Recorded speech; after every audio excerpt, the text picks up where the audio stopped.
Oh, gotta get the mic down here. Sorry for the noise. Okay, gonna continue the queue. Just gonna shuffle the deck, and we'll get right into it. Again, I'm going off a queue today, so if people want to join, they can feel free to ask. It's free for followers. I'll try to squeeze you in, but right now I'm just gonna be going off a list.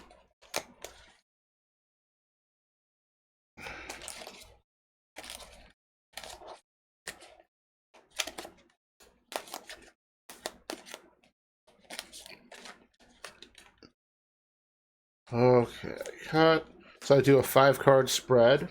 Kind of tells a story we read from your script or life book, whatever you want to call it, adventure, game, anything.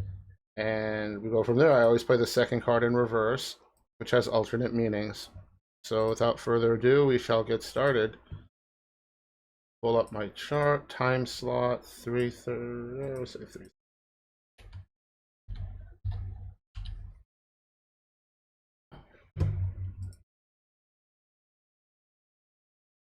Alrighty, so we're going to start off our reading for Vanilla Chai, and we'll get started. First, we get Ace of Cups. Right here, we got a little, what is this? Galapagos land iguana. I'm even saying that right, but we will venture out to the, not rule book, but, the meanings and readings of everything. So Ace of Cups, let's go.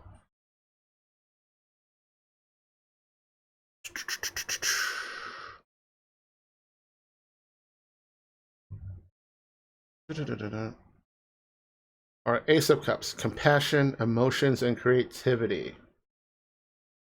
Renewed emotions, love, lots of feelings, happiness, sensitivity, creativity, abundance, compassion, renewing love, psychic, intuitive, and lots of emotion. So you're brewing with ideas and feelings. You're really creative, you're into things, you have a lot of compassion and empathy for people, tap into your stuff. I always compare my stuff to artwork because that's what I enjoy doing the most is drawings. It talks about feeling happy, lots of feelings, maybe overabundant with joy and stuff, or just good and balancing emotions that you're doing what you want to do in life right now. All these things are going good, and you're happy, and you're doing the things you want to do that matter to you in life. So that's always a plus in my book. Let's see, love, lots of love, so many renewing love. The abundance, you have everything you need. You just gotta work with it and be creative and just basically you do you, you do your thing. So very cool and interesting start. Now we're gonna get to the second card, and it's gonna be played in reverse. And for those who are maybe familiar or not familiar with tarot cards, if they're played in reverse, it has alternate meanings. So for the second card, it represents the obstacle or something in your path, something blocking you or preventing you from going forward. It could be a warning. It could be, hey, pay attention to this. You might need heed these advice or something to help you get through over something. And that we get the Chariot. But again, it's going to be in reverse, so it's going to look like this upside down.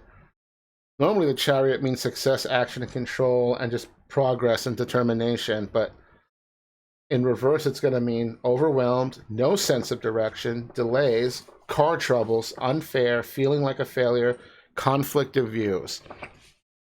So even though things are going great for you at the beginning, maybe something happened along the way, maybe you want to do more, maybe something didn't work out, and now you feel kind of lost or maybe betrayed. It's just like, I wasn't supposed to be this way, or this isn't right. What did I do wrong? Well, maybe you didn't do anything wrong, and this maybe just needs to happen, or kind of cliche, but everything happens for a reason.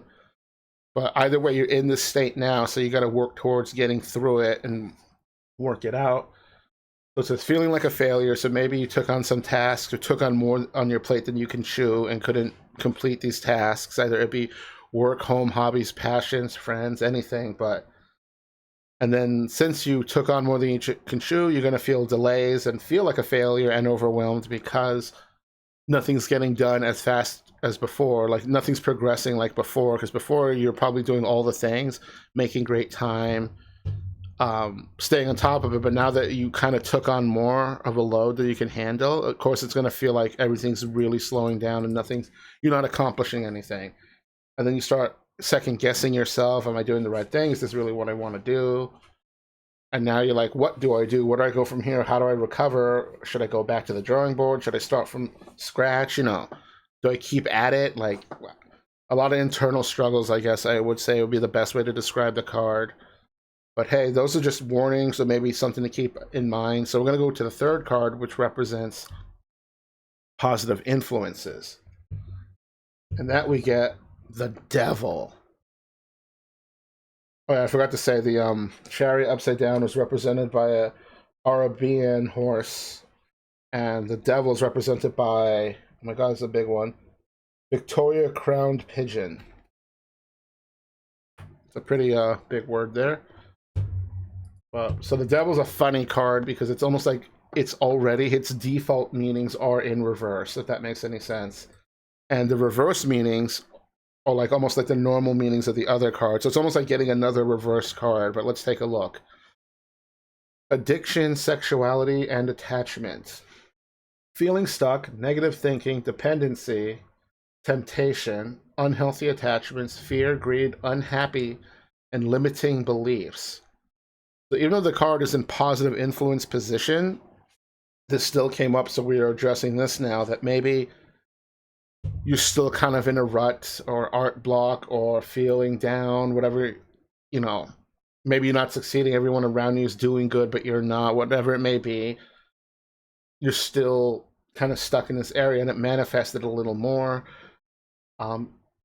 Since things aren't going as maybe planned, or, I know life is hard sometimes, or if not all the time, so maybe some real life IRL stuff is getting in the way, and it's causing you to feel stuck, hence you're going to be unhappy and fearful and, just generally negative thinking or spiraling down. Even though you're trying to work it out, it's hard to, I guess, look up or have a plan or feel good if things are just constantly knocking you down. I know a lot of people say, oh, look on the bright side. Science. Hey, Phoebe's. I know a lot of people hey, Gravy Train. I know a lot of people may be like, oh, look on the bright side, which I understand they're trying to help, but at the same time, shit just sucks sometimes, and it's unfortunate. And in fact, all you can do is just work it out, get through it. So it talks about greed, so maybe greed and temptation, so maybe financially, maybe you're like better off, but now since you're struggling a little bit and have a little less, maybe you're more fearful now of losing any financial gains that you might have had in the past. Yeah, everything's okay. What's up, Gravy? Or is my voice too loud, or the music too low or too loud? But no, I'm just doing a third day of tarot readings because I have a big list to do. So I thought while I'm off from work, I could attempt to do it. But oh, I'm doing a tarot reading. I'm doing tarot readings live, I guess you can say, but some of the people are offline. So later, I'm going to link those people with the timestamp to my VOD so they can watch their reading at their own convenience. So I'm doing a reading right now for Vanilla Chai, who's not here. There's back to the reading, unhealthy attachments. So maybe you are feeling you need to be validated externally from others, or like fame or fortune or something. So it's like, others are judging your success rather than you, or your own self-satisfaction, or you accomplishing stuff. So right now you're just really in a deep rut, and I hope you can get through it or work it out. Or maybe this is a time since you're down, or essentially, I won't say hit rock bottom, but maybe it's a good time to reflect on stuff. And also, since you're at rock bottom, you can theoretically either stay stuck down there or you can go up. So at least it gives you a little more direction of what you may or may not be able to do or accomplish. But hey, that's only the third card. Now we're going to fast forward to the near future a bit. And we get the Six of Swords. And this is represented by Budapest Pigeon. So let's go down to the S words and I'll take a look. 6.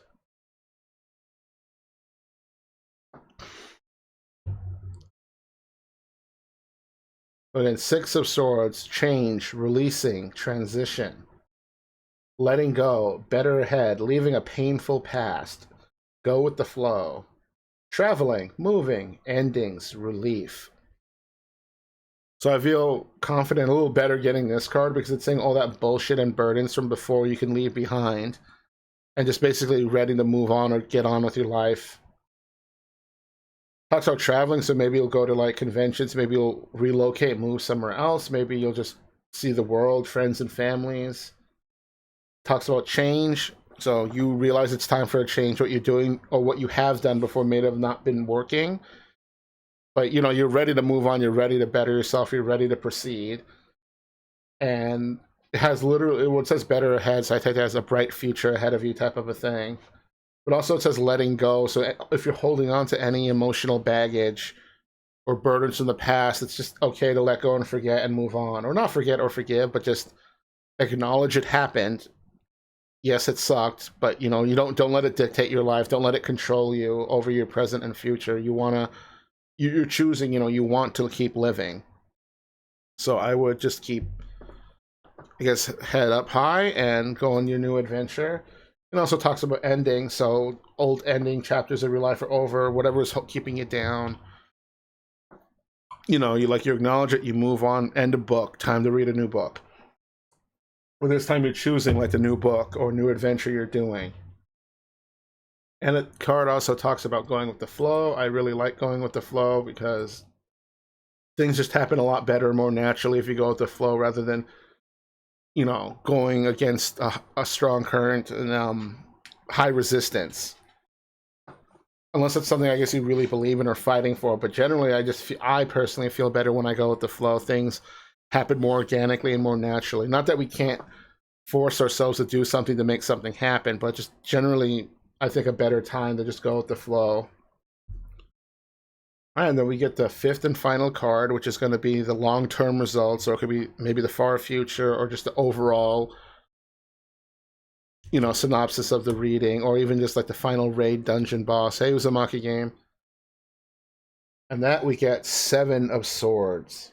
And we have a barn owl to represent that. So let me pull up 7 of S words. And once it loads, of course, we will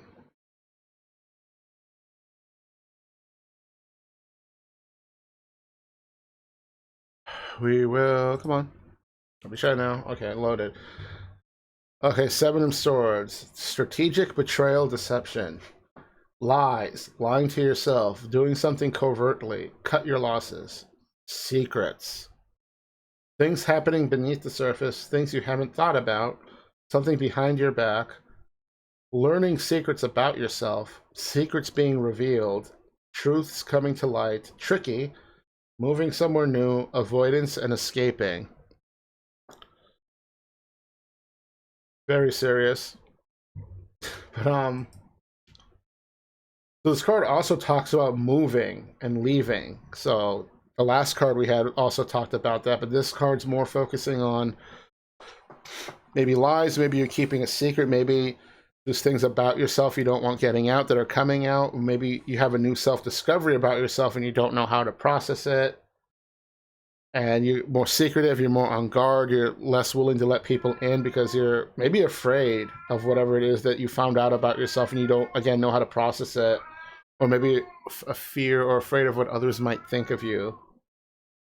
To talk about secrets being revealed, learning things about yourself that you didn't know about. So maybe some examples are maybe just brief examples are like sexualities. You're into this or that, hobbies, passions. Some people might, you know, find out about gender identity, all sorts of things. So you're just juggling a bunch of emotions right now. And, or maybe you're also, the card could also talk more emotionally metaphorical, that you're putting on a mask to please others and acting a certain way or have a certain persona. You know, you're completely different away from people, which is fine because I know people do that. But for me, that's honestly too much work. So it might be that the real you, the natural you, is slowly coming out, even though you're still trying to do this whole persona mask thing.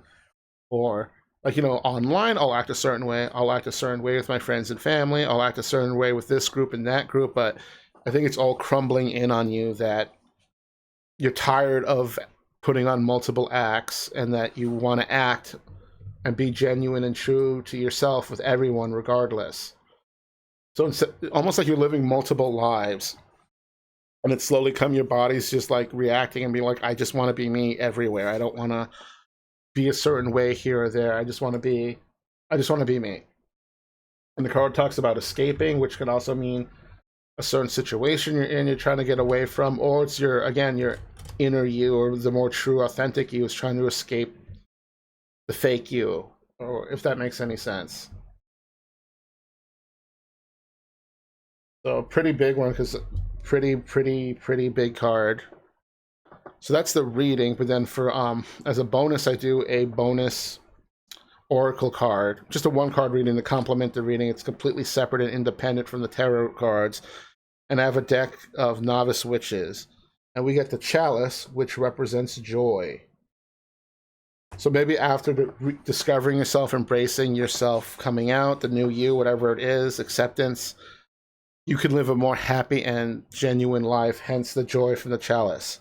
You're now overflowing with joy because you can just finally kind of just chill, be yourself, explore more of being yourself because, not everyone's sure what is themselves, what is something they want to do or be. So, but you're very happy. So kind of a very good start. Then it gets really rough. It makes you rethink a lot of things. And then secrets basically come out. But I hope you enjoyed that. I'm just going to shuffle the deck. I am using an animal deck, so all the tarot cards have animals that represent each card. I picked it up at Anthrocon last year. Pretty excited about that. Fortunately, I won't be going to Anthrocon this year. I really want to go, but money. I haven't been working for like 4 months. And the plane ticket alone is like $350. A badge is like $80. And then if I could find a room share depending could be anywhere from like $200 to $400. So maybe next year. I was just stoked because this year the convention is actually on July 4th, which I believe is a Thursday, and I like to go to conventions on Wednesday, like a day early. I thought that was cool that this year the con is on July 4th because then there's usually a huge block party in downtown Pittsburgh, and they do fireworks and all that on the waterfront. Just gonna shuffle and get ready for the next reading.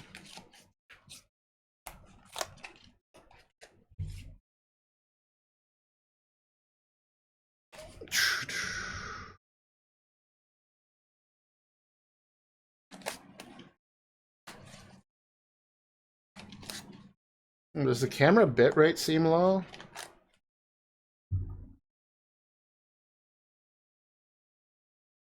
It's kind of weird, but whatever.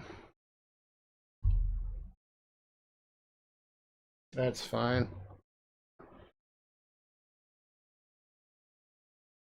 Is it? Okay, maybe that's it. Because yesterday it was looking fine, but I wasn't paying too much attention.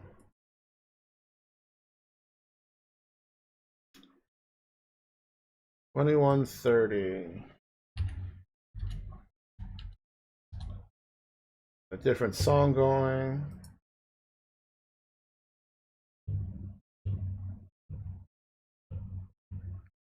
I was on 480p. Okay, let's see. We're at 21.30. Okay. Next one is for Cowabunga Chumbawamba. So again, do a 5-card spread. Second card is played in reverse. Cards in reverse have alternate meanings. We do basically read a script or you read your story. It's not necessarily say fortune telling, and just looking at your book or your life book or story. Or if it's a video game, we're just gonna play your game and see where your game's going. The first card we get is the 5 of Swords, which is represented by an anglerfish. So 5 of S words. Let's go check it out.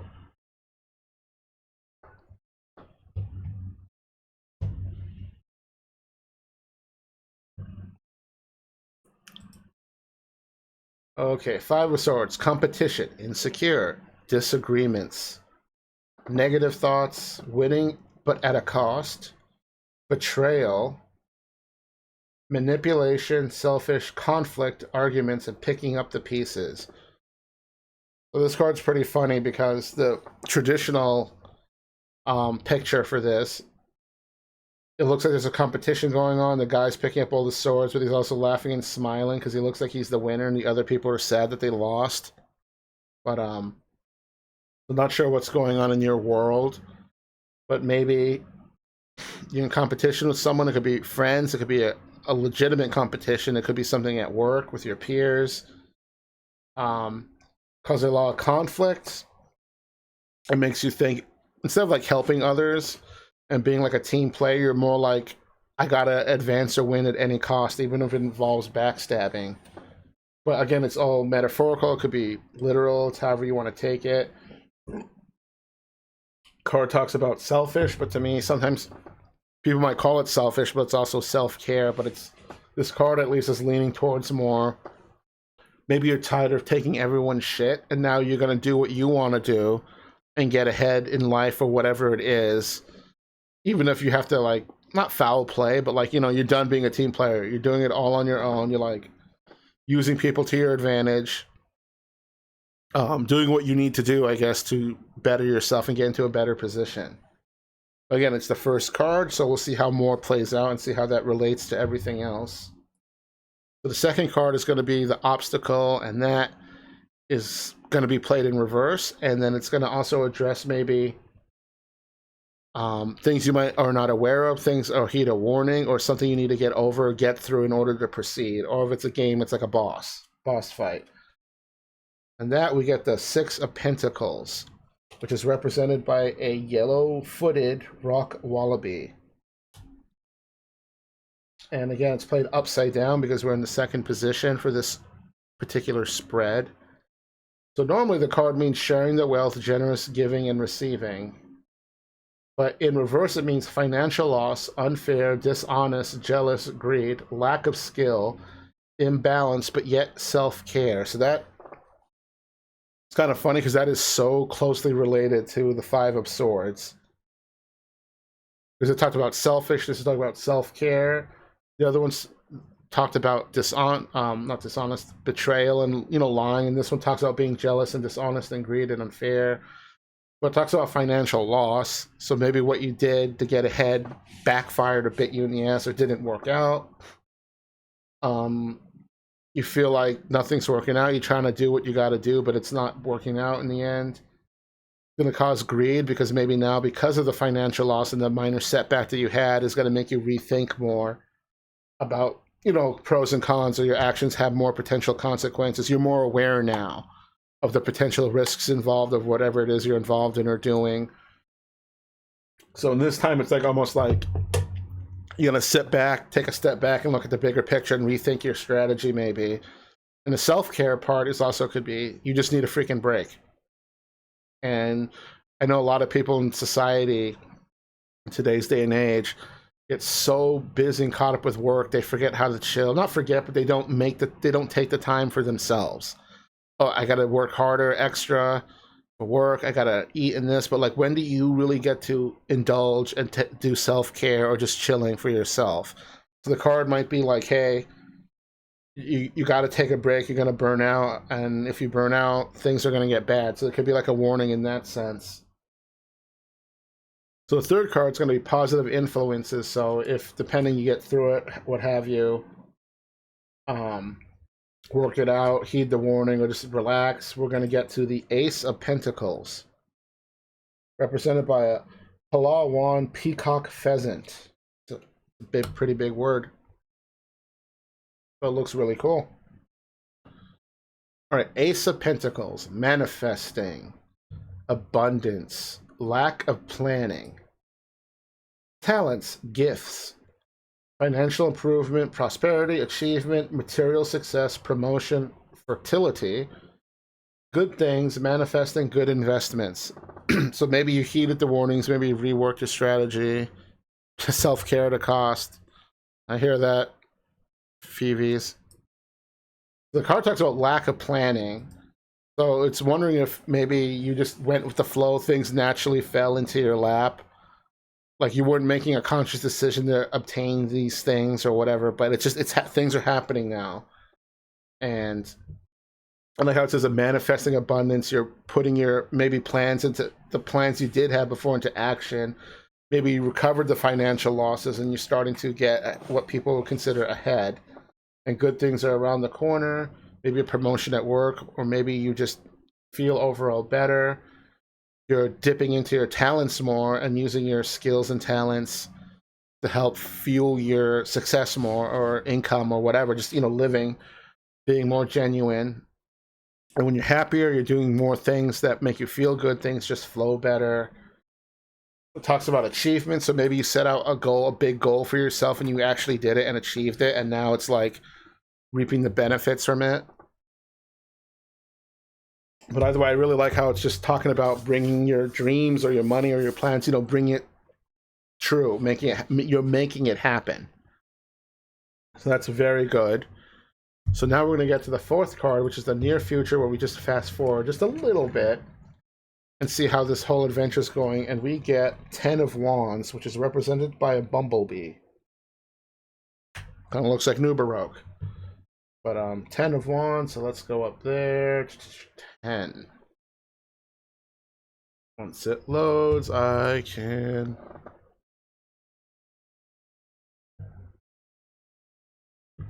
Okay, 10 of Cups. Harmony, love, happy relationship.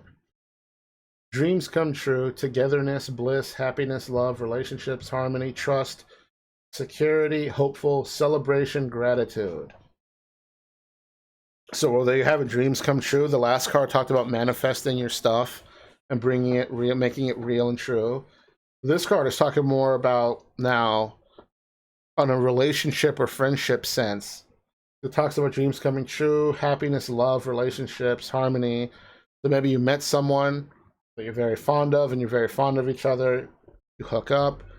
It could also mean better relationships with your family members and friends. Just overall better vibes.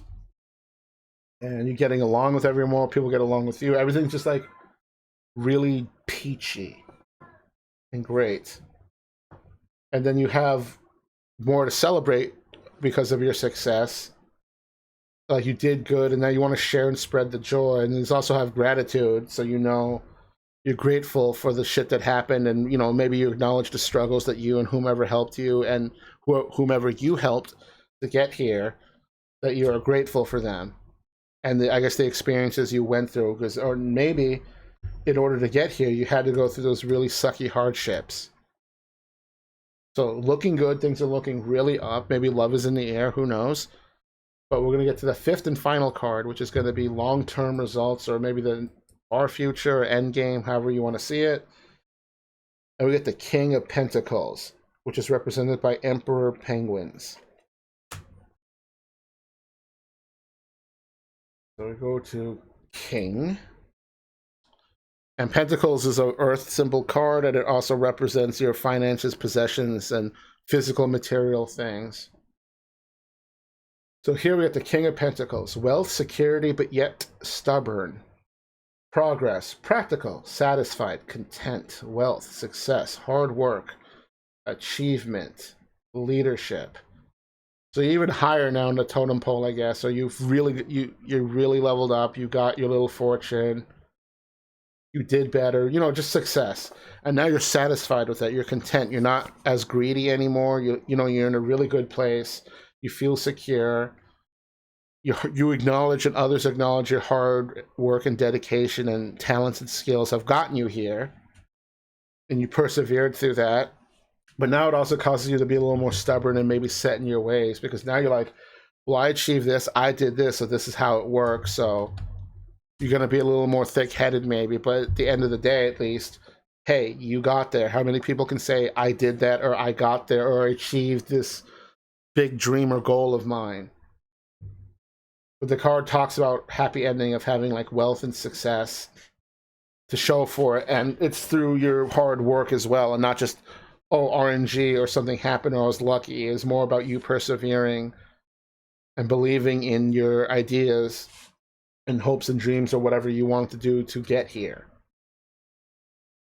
So very cool. And now we're gonna do a 1-card Oracle card reading, which is just a little bonus cherry on top, fortune cookie type thing, independent from the reading, but still I like it to complement it. And we get Tiresias or Tiresias, which represents wisdom. So maybe now after all the bullshit you went through, all the hard work and determination and everything, and to your success now, obviously you're going to be wiser because, well, you know what's going on. You got here, you leveled up, so naturally your stats are going to increase as well. What's that face for, Phoebes? What's that face for? Why are you giving me face? Why? Quite a journey.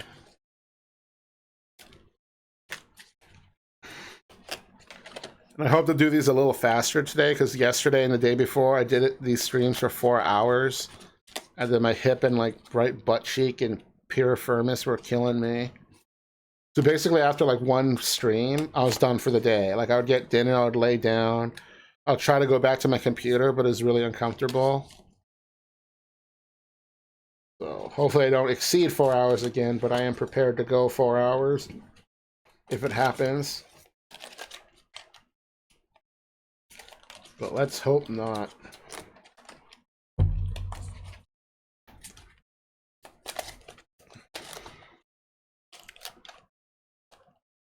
I don't think it's the 4 hours that's the issue. What do you think the issue is?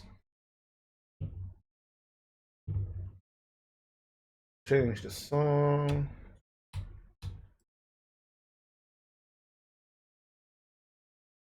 $34.30.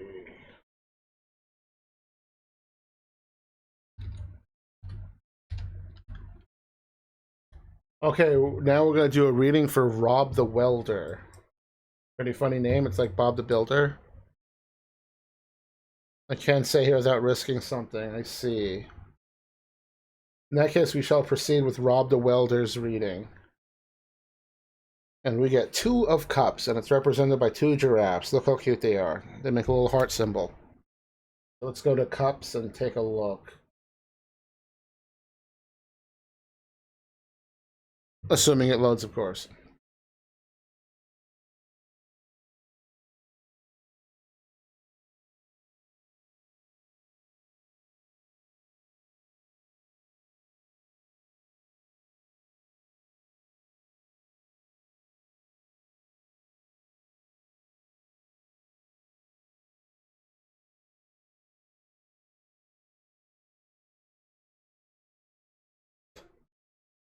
Okay, let's... Alright, partnership, love, attraction. So, love right away. Uniting, sharing, attraction, partnership, friendship, love, business partnership, cooperation, understanding, commitment, and trusting.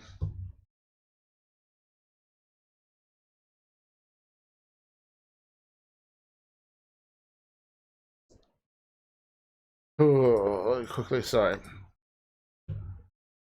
So this one, obviously, love, uniting, partnerships. It could be, love between a man and a woman, a man and a fine Cuban cigar. It could be even friendships, new business opportunities, what have you. But something's bringing yous together.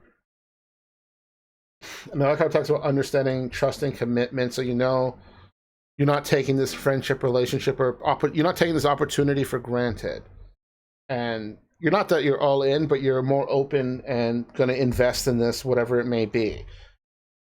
So and sharing, it could be secrets, it could be strategies, techniques, it could be sharing your feelings, a whole bunch of stuff. So at least it's just saying some form of uniting or forming a bond with someone or something. So when we get to the second card, And that's going to be the obstacle, something you may need to pay attention to, something cock blocking you, bump in the road, raid, difficult raid boss, whatever. Or maybe even just a warning, or hey, this could mess you up if you don't pay attention. Just so like a warning card, or maybe just something you have to resolve or work out yourself in order to get through or defeat the boss or to continue your journey. And now we get the 10 of Cups, which is represented by a bearded dragon. So it's going to be upside down. Let me go to 10 of Cups. And again, alternate meanings because it's upside down. But we will get to that in a moment. So normally it means harmony, love, and happy relationships. And, you know, happily ever after. But because it's in reverse, it's going to mean conflict, loss, unhappiness, upset, feeling alone, broken home, lack of security. So maybe this partnership, relationship, friendship, whatever, you doubled down on or went all in, but then it ended up not working out. And now you feel unhappy and upset because naturally, you know, breakups suck depending on it. And now you're feeling all alone, this conflict. You're like, did I do something wrong? Did they do something wrong? Was it me? Was it them? Was it not just meant to be? You know, or was it a third party involved? Talks about lack of security because maybe you were a little too lovey-dovey or too into this new friendship or bond. You might have neglected some stuff back at home. And now basically it's like, I guess in a video game, you played a bit and you died a few times. And now you're set back now even more, like Final Fantasy Online, where you would die, or EverQuest, you would lose EXP every time you died.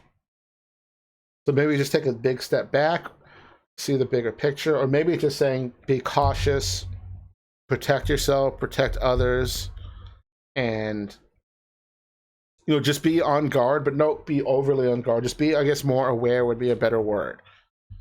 Of our decisions and choices, actions have consequences, and maybe you can avoid these hardships. Hi, Yuki, you're welcome. So maybe you work that out, maybe you heed that warning, whatever it is, you're keeping it in mind. And now we're going to go to the third card, which is going to be represented by positive influences, and we get the Page of Pentacles, which is represented by lap rabbits.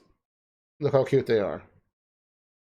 So let's go to Page and see what they got for us. Assuming it loads. All right, Page of Pentacles, manifesting, financial opportunity, skill development, productive, new discoveries, being careful, good financial news, eager to learn, educational opportunities, thrifty, determination, patience, building a solid foundation, new business, financial income, creating success. So right there it says being careful. So maybe that was complementing heeding the warning from the last card. But now you have new discoveries. You want to do more, you're more productive, you're happier, you yearn for more in a good way, you want more out of life, and you're willing to do that and go and get more. So it could be going to school, work, pursuing hobbies and passions, or just doing more of what you want to do. Or even if it's something you're already doing into, you want to take it to the next level. You want to research it more. You want to really level up your skill in this field or fields that you're doing, that you're interested in. So it talks about determination, patience. As naturally patience, this shit, it's going to take time. It doesn't happen overnight. It'd be cool if it did. But because of your hard work and planning and studying, it's going to bear fruit into creating success and financial income. So you're paving the way for your future, which is always a plus in this world. So the fourth card we're going to go to is going to represent the near future. And we're going to just fast forward on your story a bit and see what's going on. And we got Knight of Swords, represented by a big horned goat. And by goat, I mean sheep. So let's go to S words and go to the Knight. Assuming it loads.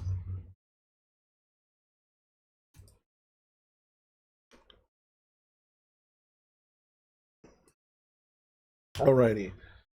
King of Swords, ambitious, driven, impulsive, rushing, quick change, new experiences, fearless, assertive, decisive, strength, and focused. So this one is now you're getting a little ahead of yourself.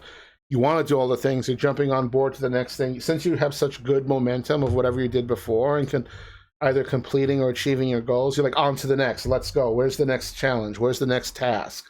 Where's the next project? And so you're just diving right in. Even though it's being very impulsive, you're going in with a very can-do attitude and adapting very quickly. So I don't know what you have in mind or what's going on. It also talks about being fearless. So maybe now you're less afraid of rejection or failing. Or if you fail, you know, you just have to get up and try again and keep going. You don't have to fail and dwell on it and, you know, isolate yourself. Oh no, I failed. I can never try again. You're just like, it's like you fell off a horse and you're like, oops, oh, well, I'm just going to get back on the horse and try again or do something different. So you're going to be even more productive in a sense. Even if stuff isn't bearing as much fruit, you're doing more. You have more confidence in yourself and you're more focused. So you kind of know more of what you want to do and you want to do. It seems like you want to do even more in life. You want to do all the things and you're charging in head on, which is pretty cool. So now we're going to get to the fifth and final card, which is the long-term results or far future, end game, final raid boss, whatever you want to call it. And we get the Five of Cups, which is represented by a corgi. So let me go to Cups and go to 5. Assuming it loads. Okay, 5 of Cups. Regret, pessimism, moving on. Sadness, a loss, a new phase, waiting for resolutions, transformation, past hurts or emotional baggages, sorrow, regret, ending relationships, failure, and blame. So with this one, maybe you rushed and did too many things, and now you feel like more of a failure because those things didn't work out. Or maybe you want to do all the things, but you come to the conclusion you can't do all the things. You can't bring everything to the table. You're almost asking too much of yourself, or you're asking for perfection. And now you're going to feel a little more irritated, annoyed, pessimism, regret, but you're also going to be wiser and be like, okay, you know a little bit more of, not necessarily your limits, but what you can and can't do. You're more aware of your own limitations, I should say, and maybe you're going to focus more on your talents and things you're more passionate about instead of just doing everything, doing all the things. You're going to be more selective about the things you do because you like doing all the things, but you realize you have the passion maybe to do all the things, but it's not as realistic. So it also talks about sadness, a loss, regret. So maybe you met some friends along the way, relationships, what have you, and then those also ended, which also kind of sucks because the card talks about moving on. So maybe you have to acknowledge that this sucks, but you're going to move on and you're not going to dwell on it. You'll still remember it because it's still going to shape and mold you and influence your future decisions and thought process, but at least you're acknowledging the past so you can be free from it, as well as reconciling with it and moving on. So it's not like and it talks about past hurts, which maybe you got burned by people in the past or people mean to you or just unfortunate shit from the past. So those are going to come back into your mind, but at least you're going to... Naturally, there is a sorrow period. So it's not, you're not going to get over in a day, but you're going to work it out. You're not going to hide from it. You're not going to run from the sadness and sorrow. You're just going to let it run its course, and then you're going to move on. It also talks about ending relationships. So that could be, you know, a relationship with someone, friendships. It could be ending a job, business partners. But things are ending. This didn't work out. You're going to now go on to the next thing, but you're going to have a better head on your shoulders. So in a way, you're trying to play like all the video games and you're beating them. You had momentum, but then you played this really hard game and you got a game over. And then you tried again. Maybe it didn't work. But you're like, oh, well, on to the next game. So with that, we also do so that's the reading for the tarot reading. But now we're going to do a quick bonus oracle card, which is just a complement to the reading, completely independent. And it's a little fun. Fortune cookie, cherry on top, yada, yada, yada. We have Gandalf, which represents dedication. So I like that because you're going to be dedicated to whatever you do, whether it's your hobbies, passion, or be dedicated to your friends and family or a sense of loyalty. But you have the dedication, you're putting in the work, you're passionate about what you do. So you're going to have the dedication, which is, to me, a really cool trait because you know, it means more that you're into what you're doing, you're more confident, you like what you're doing, even if it's not, say, bearing fruit. It's something you actually really like and enjoy. So you will be dedicated to it. So I hope that was cool. Just going to shuffle the cards to the next reading.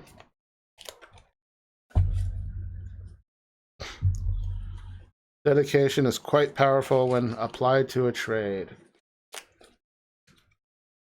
It can be, but it's also unfortunate because some people, no matter how much dedication they have, if they don't have the talent for it or the skill, I sometimes would feel bad because I've seen some people dedicate their lives to something they really love, but either never paid off or they never improved, and people noticed that, so it started raising eyebrows of some people.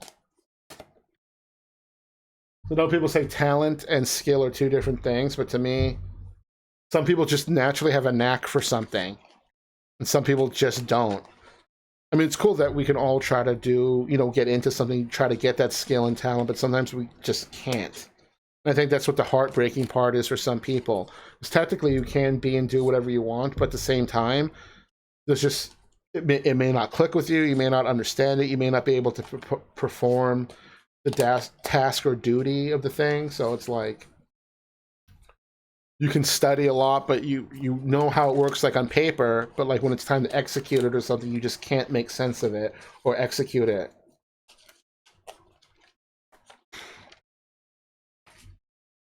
Okay, let's go to the next. Who is on the list? Let's see, 49 minutes.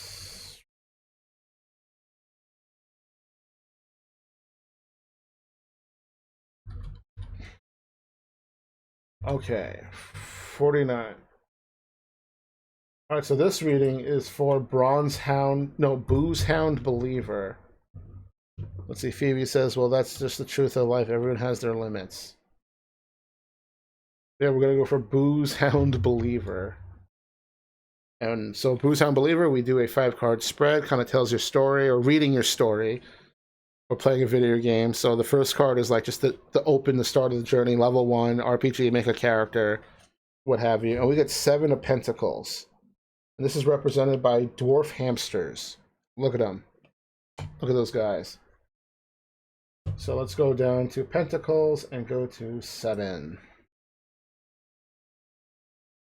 I should change the song.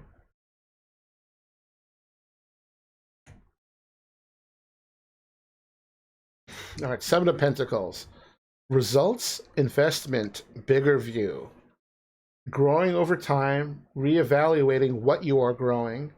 Hard work pays off, patience, waiting to see the results, hard work, reflecting on growth. Progress, time for change, not satisfied with the growth, and reevaluating.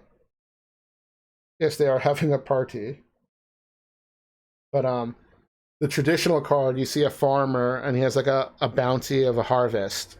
It looks like he's thinking and pondering on the bounty, or be like, is this really what I want to grow?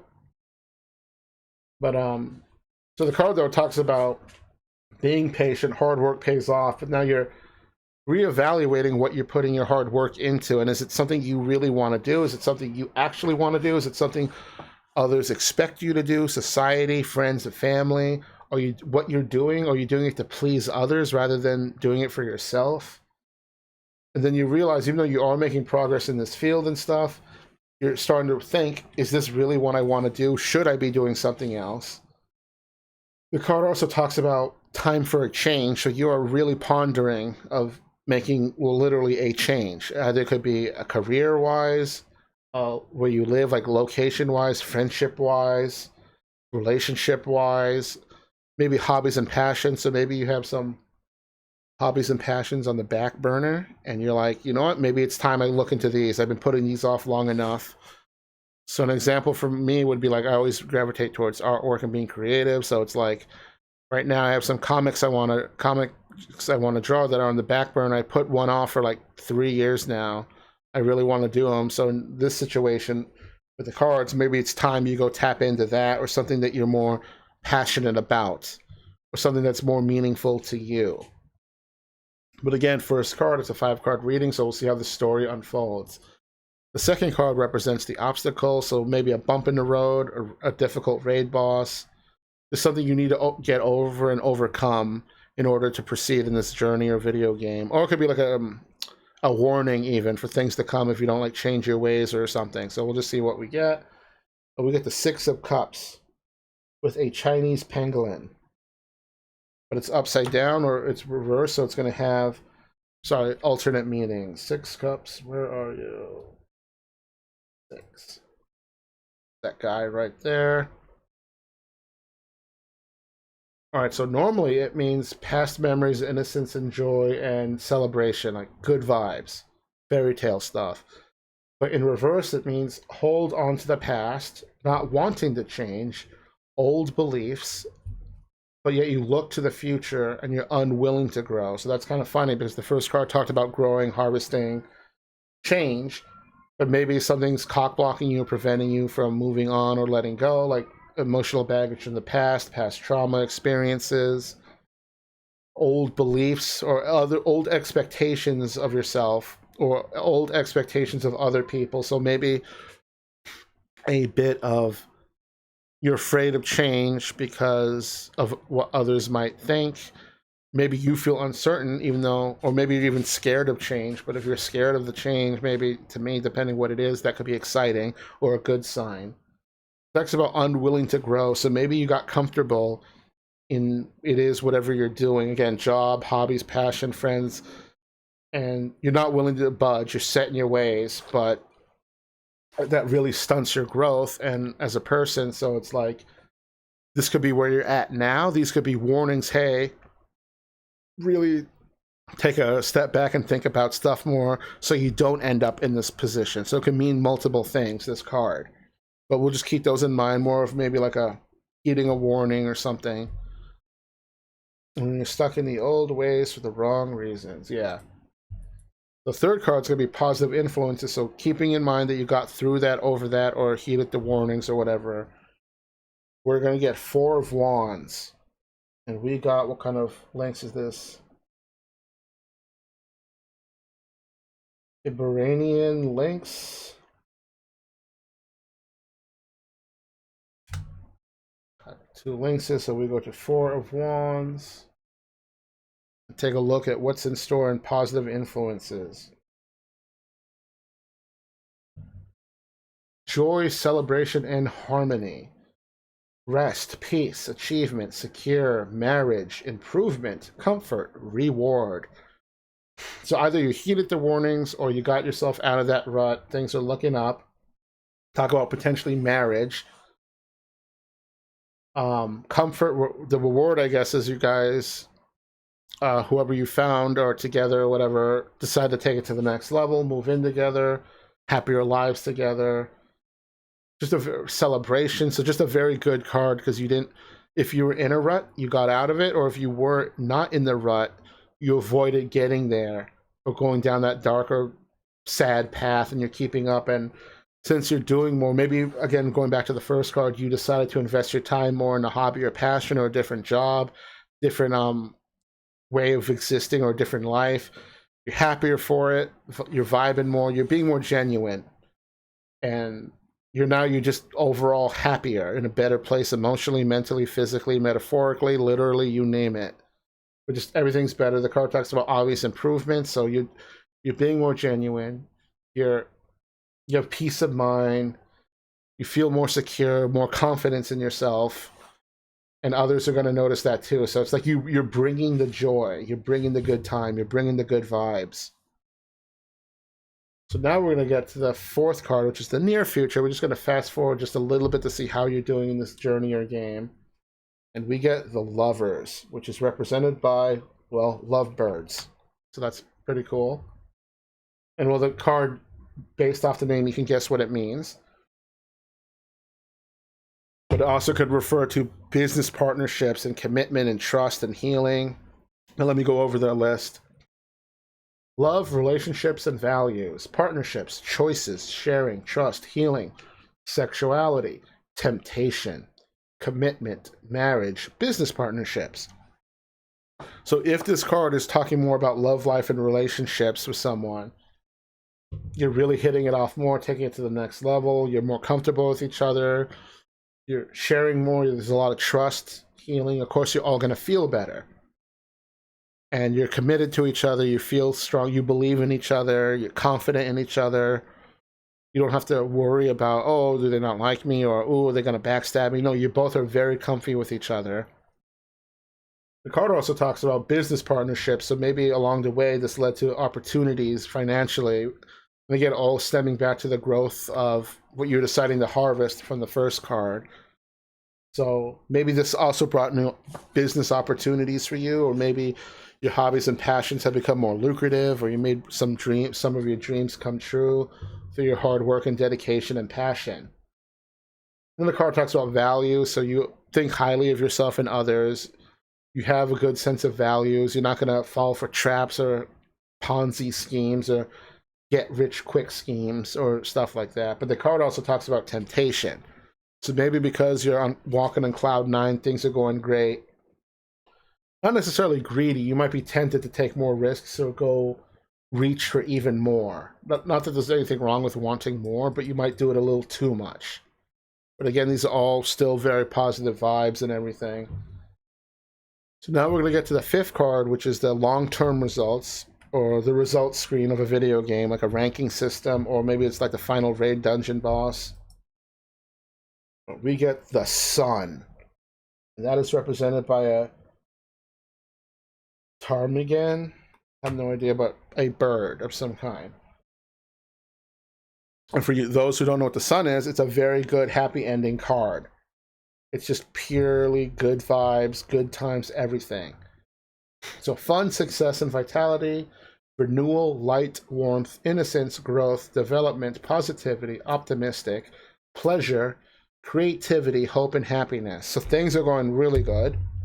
And now it's like almost rekindled or sparked or inspired you to do more and even pursue your hobbies and passions even more because you're more creative now. Everything's looking up. You're bright and confident. You don't care about necessarily failing anymore. You're less afraid. You're more confident. You have people back, family and friends and loved ones backing you up. So actual support, like emotional support network, but not the fake kind where people just say or do those as platitudes, but they actually genuinely want to see you succeed and generally support you, genuinely support you. I just really, the card also talks about hope, so you have high hopes for the future. You know you're going to be happy down the road regardless of where else things go. You're in a very good spot. And I just really like the part about creativity because that's always, for me, one of the most fun parts about this stuff is you tapping into your creativity or your hobbies and passions. It's a very good, ultimate happy ending. Literally, the card's a happy ending, fairy tale type of happy ending. So that's the reading. I'm going to do now a quick oracle card for you, which is just a bonus to complement the reading, completely separate and independent from the tarot cards, which is like a little positive message. We get the mirror, which represents appearance. That's a funny one, but so maybe the world sees you a certain way, or you put on an act, or you perceive or see yourself a certain way, and you want the world to see that too. Or it could be you see something in yourself that the world doesn't see in you, but at least also a lot of self-reflection. So you know where you are, you know who you are, but that's to me, a very vague one, but still cool nonetheless. So I hope that was cool for you. Got to see some cards I haven't seen in a while, so always good stuff. And now we're going to shuffle and do the next.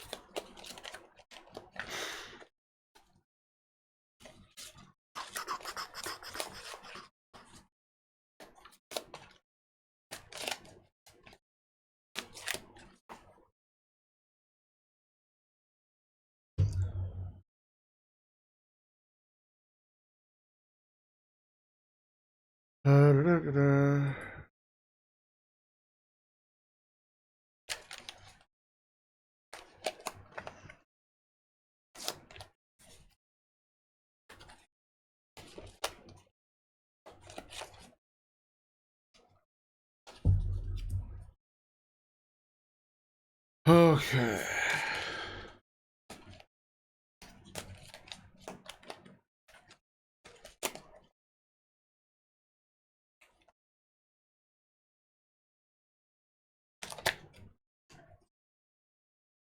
Okay, let's see let's change the song real quick. Alright, who is next on the list? Spruce Moose Conductor. One hell of a name. 102.30.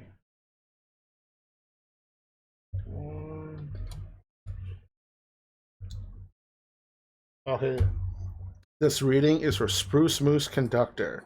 I do a 5-card spread. The second card is played in reverse, which has alternate meanings from the way the rest of the cards go. And we just take a look in your story or your script or whatever and see where it's going, and just see what, or a video game or whatever, and just see where this goes. So we start with the Page of Wands with the little quokka. Not sure what a quokka is, but it's there. And I can assure you it is real. Page of Wands, let's go up. Take a look at what it means.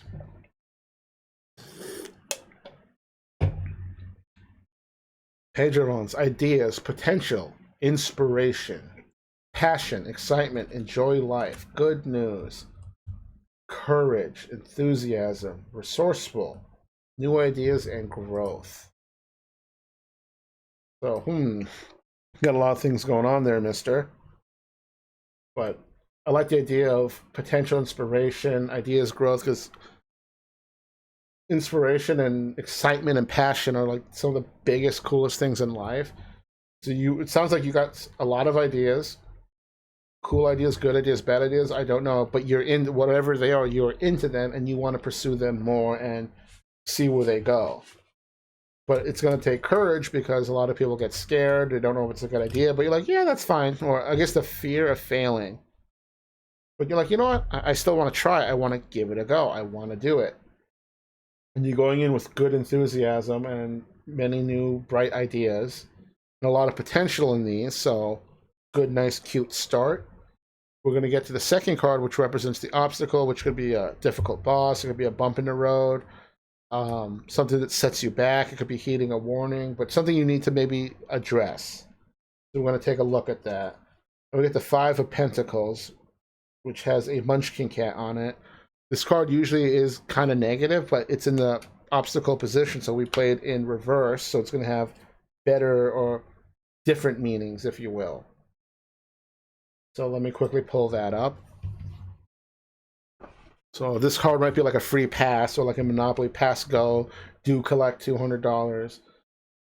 So normally the card means lack mentality, worry, poverty, and difficulties and depression. But this is played in reverse, so it's going to mean having faith, improvements, financial improvements, recovery, better health, hope, and relief. So maybe the second obstacle spot is telling you to hang in there. Things are going to look up in case things ever do get bad. It's like a reminder to ourselves that, hey, stuff doesn't happen rapidly and it's going to take time. Or this is just a freebie and then you're not going to even endure any of these potential hardships. But it talks about improvements, having faith, believing in what you're doing, relief and hope. So again, more bright future stuff. So that's really cool. But in case you ever get down into a beaten dark path, maybe just remember this. But we'll get to the third card, which is positive influences. So keep in mind you heeded that warning. Maybe you got in a bad spot, whatever it was. Like you got out of it and are doing better. So we go to the third card, positive influences, and we get the Magician. And these have white tigers. They're pretty magical. And if you know anything about the Magician, it talks about manifesting your power, mastery, and confidence.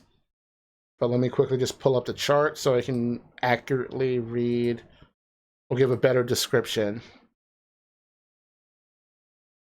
Okay. Manifesting, planning, power, mastery, achieving goals, visualization, new skills, self-confidence, step into your magic. Know that you are magical.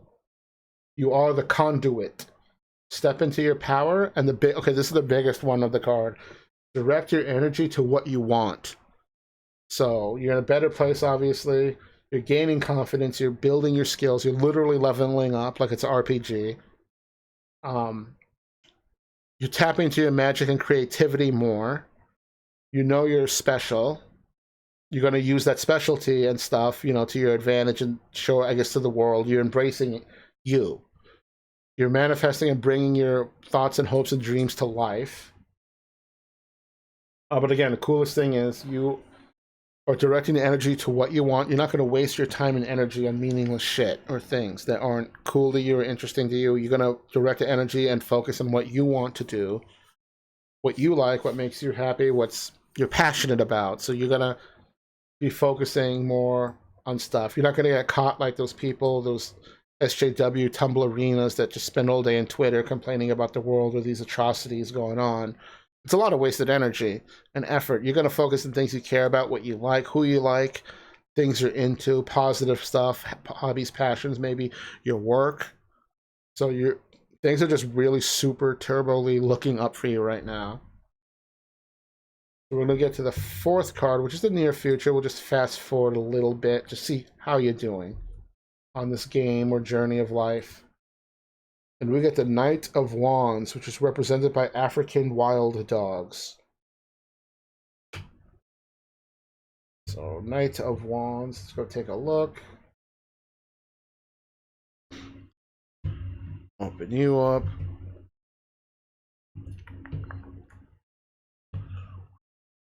Once it loads, of course. Okay. Knight of Wands, impulsive, adventure, passion. Changes here, creativity, new experiences, new ideas, travel, relocation, action, athletic, optimism, I already said adventure, and enthusiastic. So this one is impulsive is interesting because maybe things are going so good, you want to do all the things and you just doing things more out of reactions or actions or just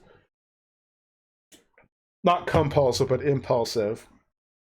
But something to keep in mind. But I like the part about adventure and passion. It also talks about travel and relocation. So maybe this either job, work, hobby, passion, or even just your own interests are leading you around the world and traveling. And hence you're going to feel adventurous. You're going to be optimistic and enthusiastic because you're, the new you is setting up for more, I guess, more is to come from you. This changes here, so whether you were aware of it or not, change is happening, change is good. You get new ideas, maybe new passions, new hobbies, new things you're into. Maybe you meet someone, maybe a new job.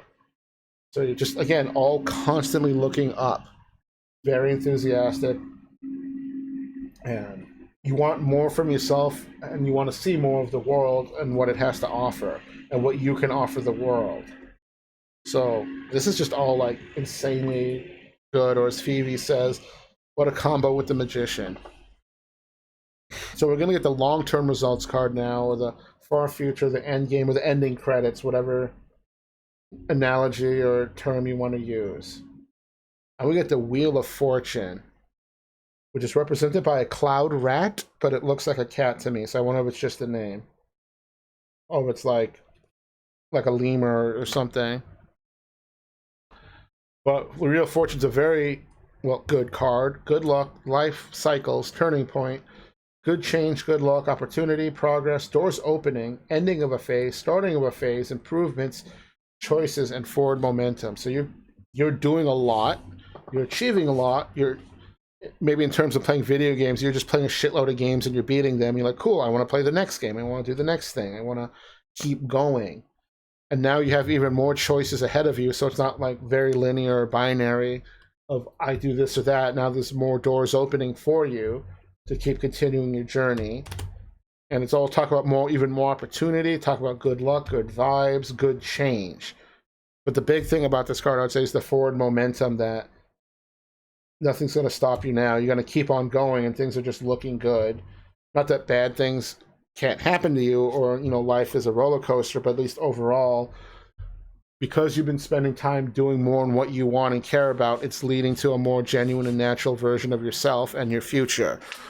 And who knows, it's going to be traveling more, conventions, meeting someone, marriage, friendships, maybe you open a business, it's all flourishing and a good harvest, good bounty.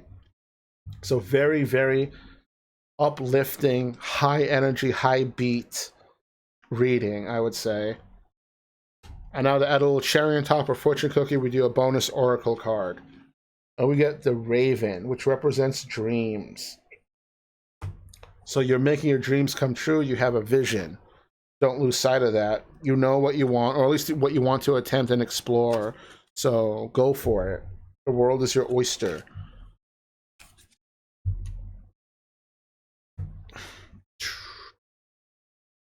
So Spruce Moose Conductor, I hope that was cool.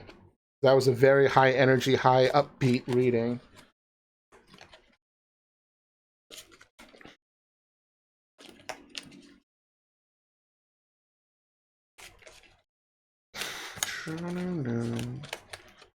Start shuffling, get ready for the next.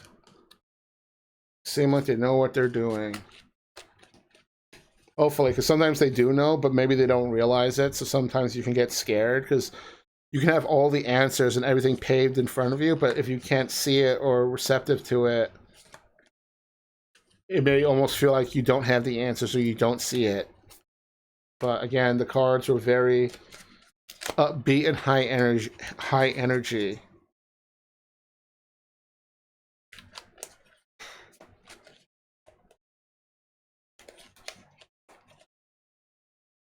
Blind truths.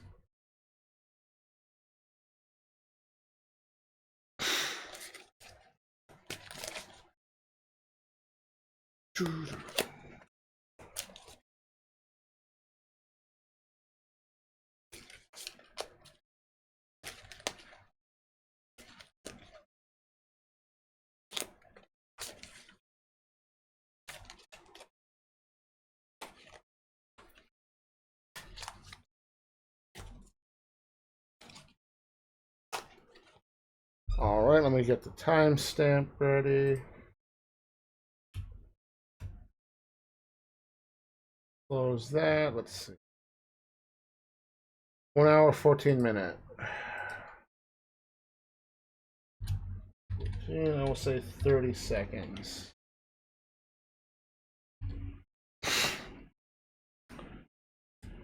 Okay, this reading is for fried dough enthusiast.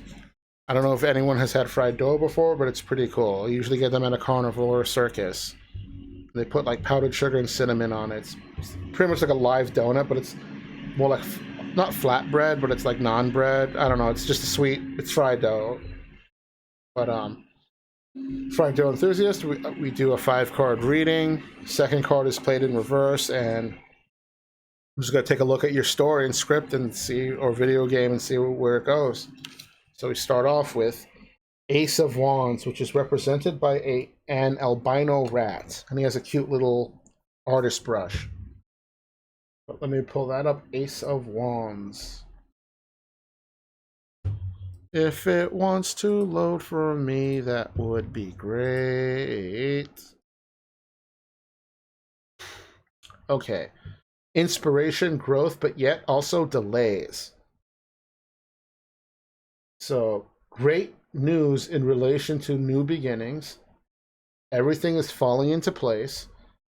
You see the potential and having new ideas or inspiration. So I like this card. Just everything's falling into your lap. Ideas are growing. You're inspired.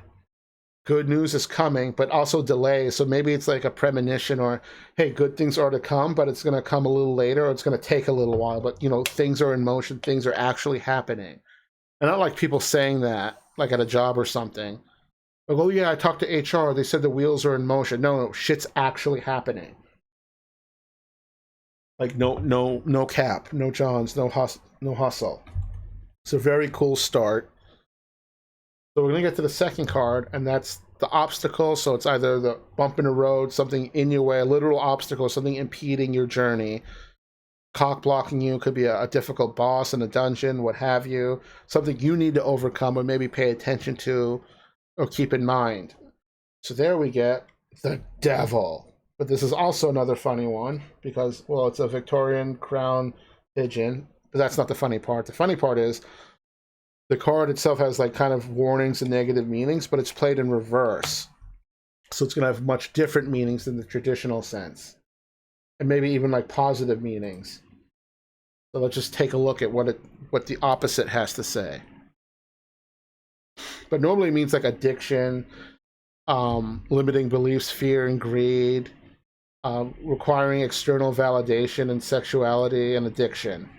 But in reverse, it means letting go, addressing your fears or what you're afraid of, positive thinking, releasing temptation, being independent, renewed beliefs, and then release. But it also talks about greed. So both played normally and reverse both involve greed. But this is more positive because it talks about being having dependency and independent. So maybe you're in a rut and you need a reminder that you're really free, or maybe this is just saying, hey, stay on the good path from like the first card, and then you won't fall into you won't go into a bad place. So maybe this is like almost like a pep talk card. Hey, keep it up. Just let go of the past, or just letting go, period. Release, purge, emotional baggage, trim the fat of things you don't need in your life or that are meaningless, or things that are holding you down and keeping you back. You don't need to hold on to those. Positive thinking, always good. Talks about renewed beliefs, so maybe you feel better and refreshed that you let go of the emotional baggage or whatever, and you feel like you can move on with your life unhindered. Talks about being more independent, which is always good. You're addressing your fears of maybe what you're afraid of, or admitting to yourself these things scare you, but you're still going to try to do what you want regardless if those fears exist or not. It talks about the greed, so maybe it's time to be a little more greedy, or maybe it's saying don't fall into the temptation of greed. But so very strong positive beginning. Now we're going to get to the third card, which is positive influences. So after keeping that in mind, or heeding warnings, whatever, what have you, we get the Seven of Pentacles. And again, it's got the dwarf hamsters. So let's go down to Pentacles and hit 7. Being dependent on yourself, possibly. Results, investments, bigger view. Growth over time, reevaluating what you are growing. Hard work pays off. Patience, waiting to see the results. Regular hard work. Reflection on growth. Progress, time for change. Reevaluating everything. And not satisfied with the growth. So yet you're working hard, you're progressing, you're doing better, you're doing good. You're starting to question or wonder, is this really what I want? You put so much time in this thing or effort, business, work, relationship, friendships, hobbies, passions, but you're just kind of like, I kind of want to do something else, or this is cool and all, but is it what I want? So you might have to take a step and think like, hey, you want to keep pursuing this? Do you have any hobbies or passions on the back burner that you want to do? Is there a new job or position you may want? Maybe pursue new relationships. Maybe just travel the world more. Like you want change. But at the same time, you're also kind of feeling conflicted because you invested all this time in the thing that you're currently into or doing, which isn't a bad thing because, we all got to get by in life. But now you're like, I want more. Do I want to keep doing this? Do I want to stop it and do something else, or do I want to do something else simultaneously while doing this thing? So, but whatever you decide to do, hobbies, passion, works, relationships, friendships, travel, you're going to put a decent effort into it because of your hard work and possible dedication or passion, but you're not going to half-ass something. So you're going to put work into what you do, which is a good thing in this world of ours. All right, so we're going to get to the fourth card, which is the near future, just to fast forward a little bit and see where you're at, how's it going, how you doing. And we get the Six of Swords, represented by the Budapest pigeon. And there's 2 of them in a nice little night sky city. Let me pull up 6 of S words. Now we just need it to load. That'd be great. Okay, change, releasing, transition. Releasing, letting go, better ahead, leaving a painful past, go with the flow, traveling, moving, endings, relief. So holy shit, you might be closing chapters in your life and moving on, whether it be physical or metaphorical, literal, whatever. You want to move around. You're done staying here, growing the same harvest every year. You're tired of it. You want more out of life. Time for a change, hence transition and moving on and traveling, going with the flow. So you're less resistant. You're not questioning yourself as much anymore. You're not being like, ooh, I don't know. More now, you're just like, whatever will be, will be. Or I'm going to do this thing and see where it takes me. It also talks about letting go and releasing. So maybe you're holding on to some, again, emotional baggage from the past trauma, or maybe past bad experiences, say at work, or maybe a hobby or passion didn't work out, relationship, whatever. But you're like, you know what? I'm looking back. Yes, it sucked. It happened, but I need to live. I need to move on. I need to grow. I want. I want to see the world. I want to do more. We're all here for a very limited time. You want to not necessarily make the most out of it, but you want to explore and enjoy more of what life has to offer, and also what you have to offer. So you also want more from yourself. So that's pretty cool that it's a nice little change. The card almost reminds me of death, like another version of death. But now we're going to get to the fifth card, and it's the long-term results or far future end game, final raid boss, end roll credit scene, whatever you want to call it. And we get the Five of Cups, which is represented by a corgi, a happy little corgi. So we're going to take a look. Regret, pessimism. Oh shit, I just knocked the camera a bunch. Holy shit. Okay, sorry about that. Regret, pessimism, moving on. Sadness, a loss, a new phase, waiting for resolutions. Transformation, past hurts, sorrow, regret, ending relationships, failure, blame. Yeah, the corgi does look happy, doesn't it? It's also, this is really related closely to Six of Swords. The Swords talked about, past hurts, emotional baggage, transitioning, moving on, transformation. But this one has a little more sad sorrow to it. So maybe you did see the world, you did do more things, you are happier, but you still feel a little empty. Maybe you had to leave people or loved ones behind. Maybe you had to burn some bridges in order to grow, but it's all a part of growing as a person that you have to move on. Difficult choices do happen. Maybe some of the past has come to bite you in the ass, and you're waiting for it to finally be over, or finally get over it or through it. So now you're very more cautious, because you're like, when people start to hurt and burn you, you're going to remember that. And maybe this card also represents that you're not fully over or reconciled with those things from the past, and now it's kind of creeping up to eat you or bite you in the ass. And then you feel like, a failure. You feel like pointing the finger.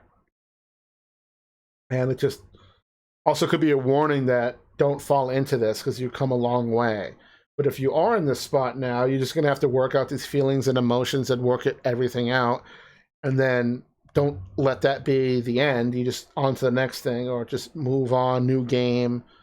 But at least you need time to process these feelings and emotions and work out your feelings. So not a harsh ending, but just something that's going to happen. It's bound to happen to everyone. It may not happen to you, but if it does, just know it's a natural, and you're going to have to. It's going to take some time to get through it, but then you'll get back on your feet. So hopefully that was cool. Now we're going to do a little Oracle card bonus for you. Cherry on top, fortune cookie, lucky, lucky, word of the day, what have you. And we get Joan of Arc, which represents courage. So maybe you are down in the dumps, everything in the end, and working out, but you have the courage and faith to move on and not give in, or, call it a day, like, I'm a failure, I'm in a bad space, it's over. No, you're going to fight through it. You're going to persevere through it. You have the courage to move on and keep going, and you're not going to quit.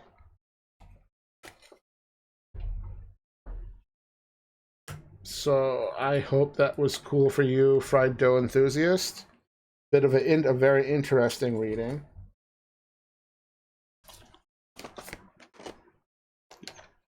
But, life, yo. All right, we'll shuffle for the next person.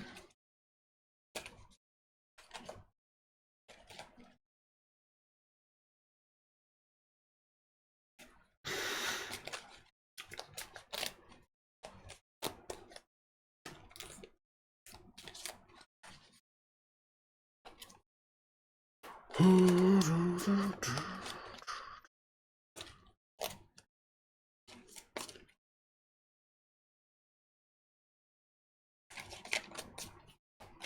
glad tarot has its own. I think as of 2 years ago, I'm not sure it has its own category. I have a can of Coke Zero. Does that count as hydration?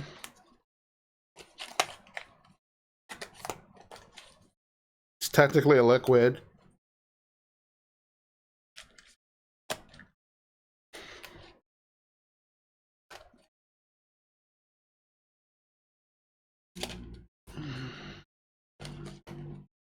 But in the future, I should probably do some throat exercises and voice exercises before starting stream.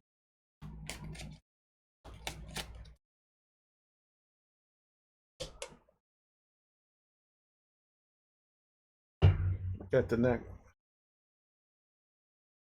Okay, where is my 128.20?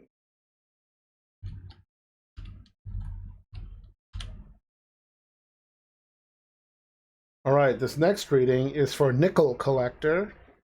Nickel Collector, we do a 5-card spread.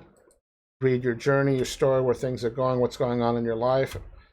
And then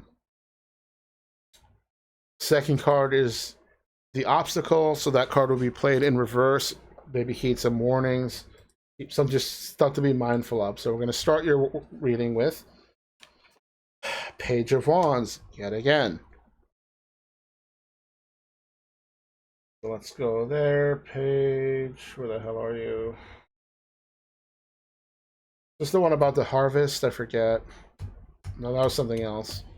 Then this one was the inspiration one. And travel. Yeah, in ideas, potential, inspiration, passion, excitement, enjoy life, good news, courage, enthusiasm, resourcefulness, new ideas, growth. So you want to do all the things. You're confident in them. You're passionate. You're not sure if they'll work out, but you want to give them a try. And you're willing to take the leap of faith and have the courage to take the leap of faith to pursue these different things. But at least you're excited for them. You're inspired, and the best part is you have the passion for it. So even if it doesn't bear fruit or doesn't turn out how you think it will, you are excited and jazzed up to go on this journey or multiple journeys. And the animals, again, represented by the Quokka, Quokka. So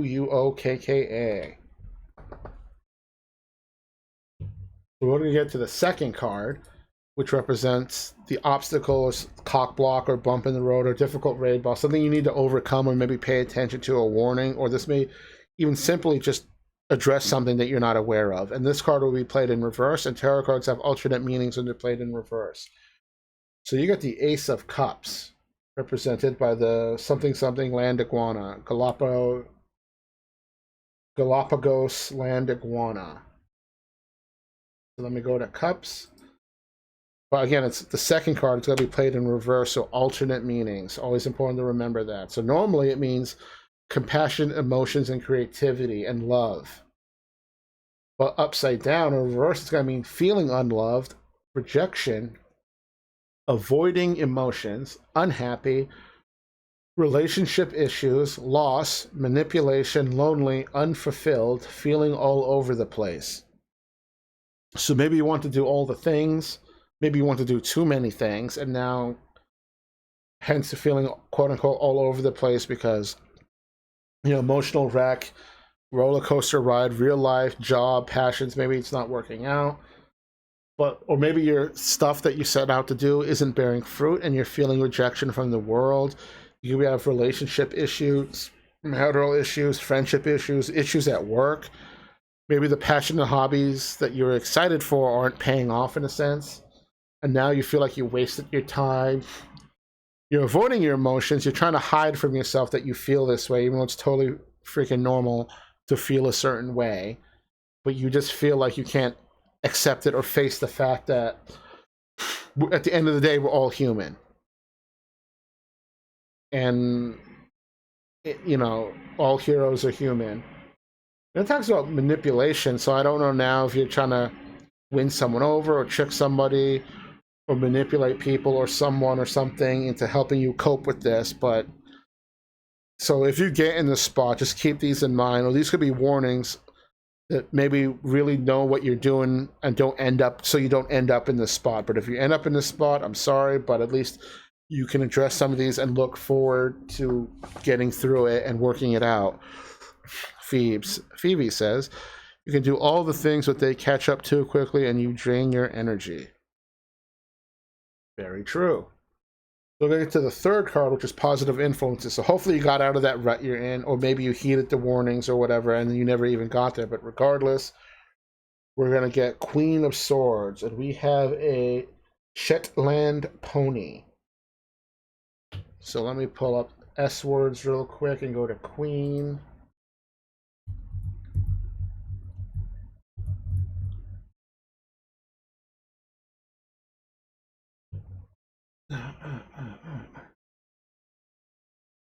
All right, Queen of Swords, independent, fair, direct, alone, determined, helpful guidance, fair, unbiased, intelligent, great communication. So that's pretty cool because the last card talked about being alone and, you know, isolation and all that. And this card is reinforcing that, but in a positive way. You're more independent now. You still are technically alone. You're wiser.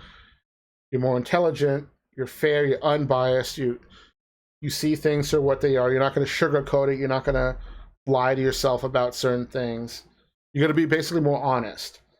And now you have helpful guidance, so you're going to help others, maybe because you tell them things of how they are. You're not going to give platitudes or sugarcoat stuff.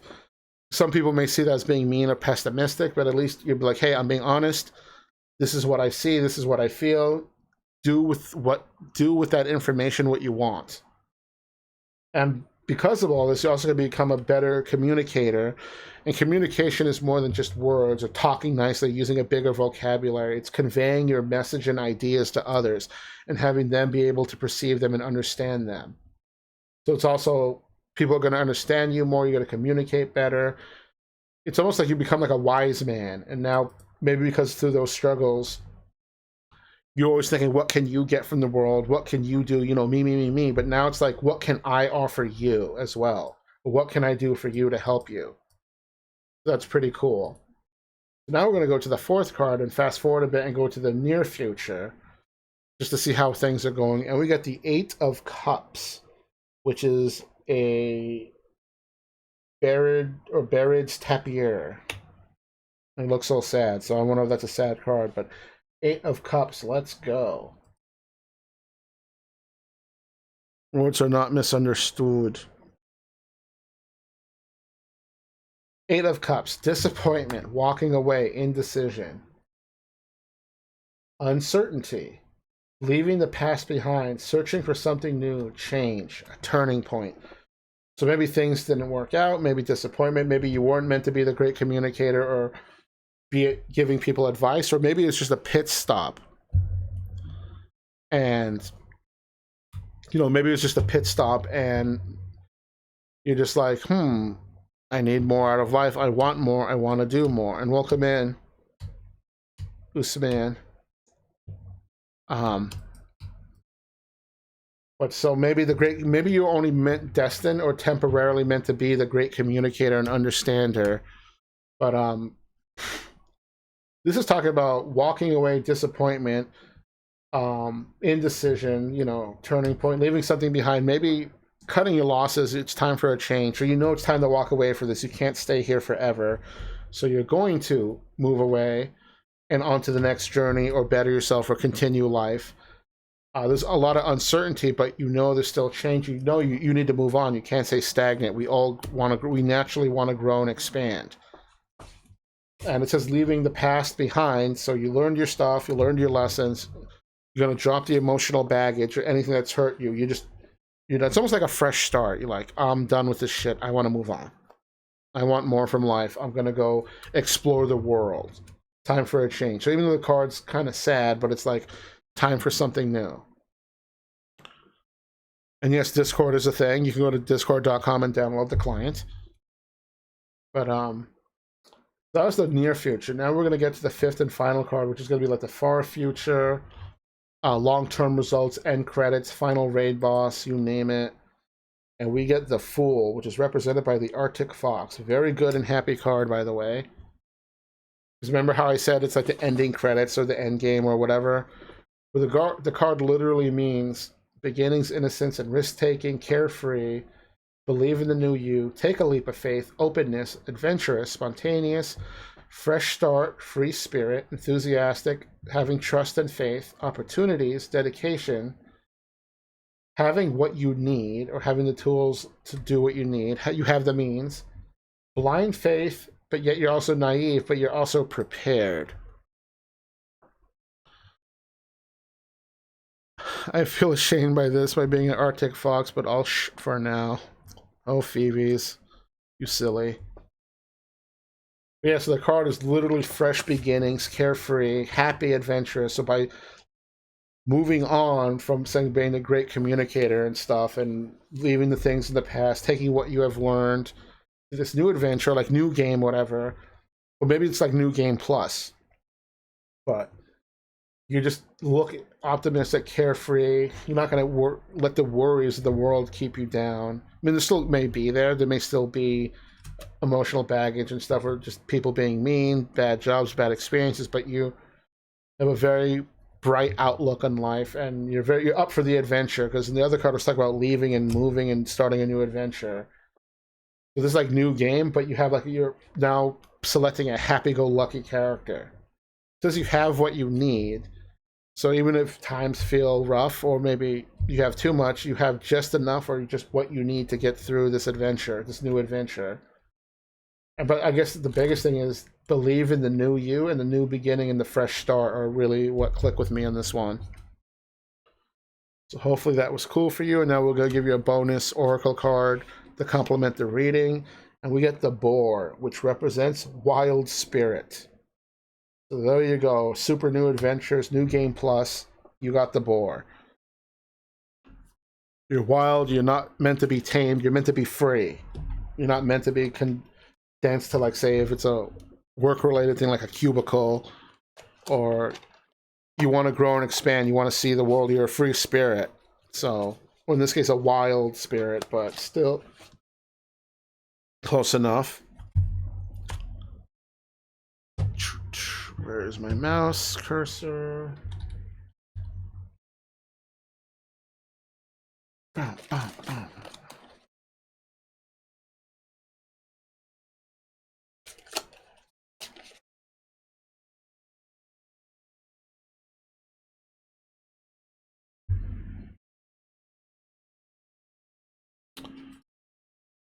Okay, just gonna shuffle the cards to the next reading.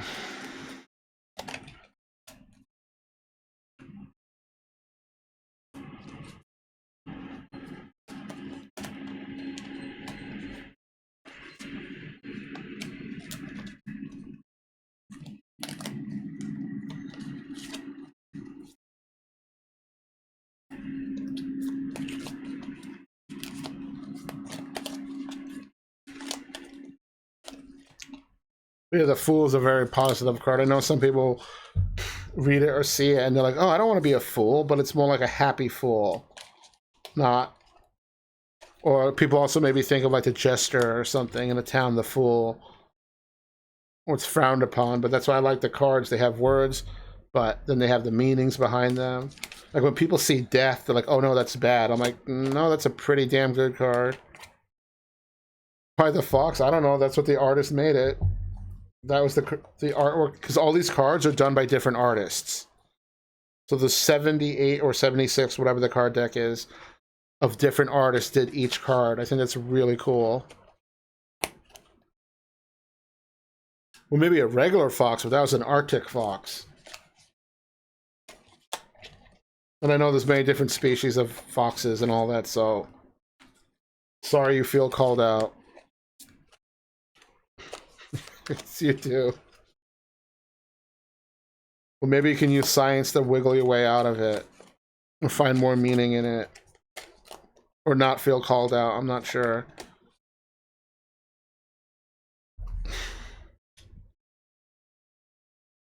Alrighty. 142. Let's go.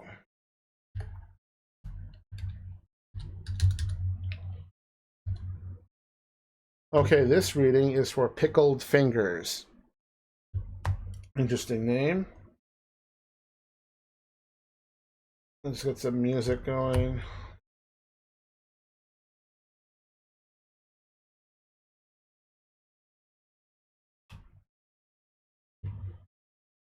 All right, Pickled Fingers. I do a 5-card spread. Second card is played in reverse, and I do a bonus oracle card at the end. So let's get right to it. And you get the Hermit, represented by, well, a land hermit crab. Card's very about being alone, isolated, but also meditating, wisdom, thinking, knowing when to retreat. But let me pull up the chart real quick so we can get a little deeper meaning or understanding. Being alone, isolation, internal. Inner peace, looking within, inner security, contemplation, meditation, connecting with God or source, or maybe the powers that may be. Quiet time, self-reflection, alone time, patience, planning, wisdom, withdrawal, feeling sorry. So hoo-wee, maybe you just need some time alone to rethink life. I don't know if events or what's going on, good or bad, but you're in your head more, you're looking within more for the answers. You're thinking of what to do in life. Maybe what do you want out of life? Just a lot more thinking and internalizing. Talks about withdrawal. So maybe it's good to know when to retreat. Or maybe you cut yourself off from something. I don't know. That's not quiet time, but the big thing is alone time and self-reflection and just looking within yourself. Maybe what do I want in life? Do I feel this way? What do I do? You're taking a time out in a good way. See, Phoebe says I call it the card of self-reflections in a good way. Yeah. So just really taking time to plan. And so it talks about planning. So you have something in mind, but you want to think more on it. Let it stew, let it churn, let it cook, let it bake a bit more before maybe you execute this plan. So the next card is going to be the represents the obstacle, which is something in your way, something holding you back, keeping you down, maybe something we need to address so you can continue on with your journey. And with that, we get the King of Cups, which is represented by a raccoon, and the raccoon's in the blue there. So it looks like the raccoon's dipping his face or looking into the water with like the goldfish or koi fish or whatever. But it's also going to be in reverse. So let me get King of Cups open, and we'll take a deeper look into the meaning. King of Cups. Let's go.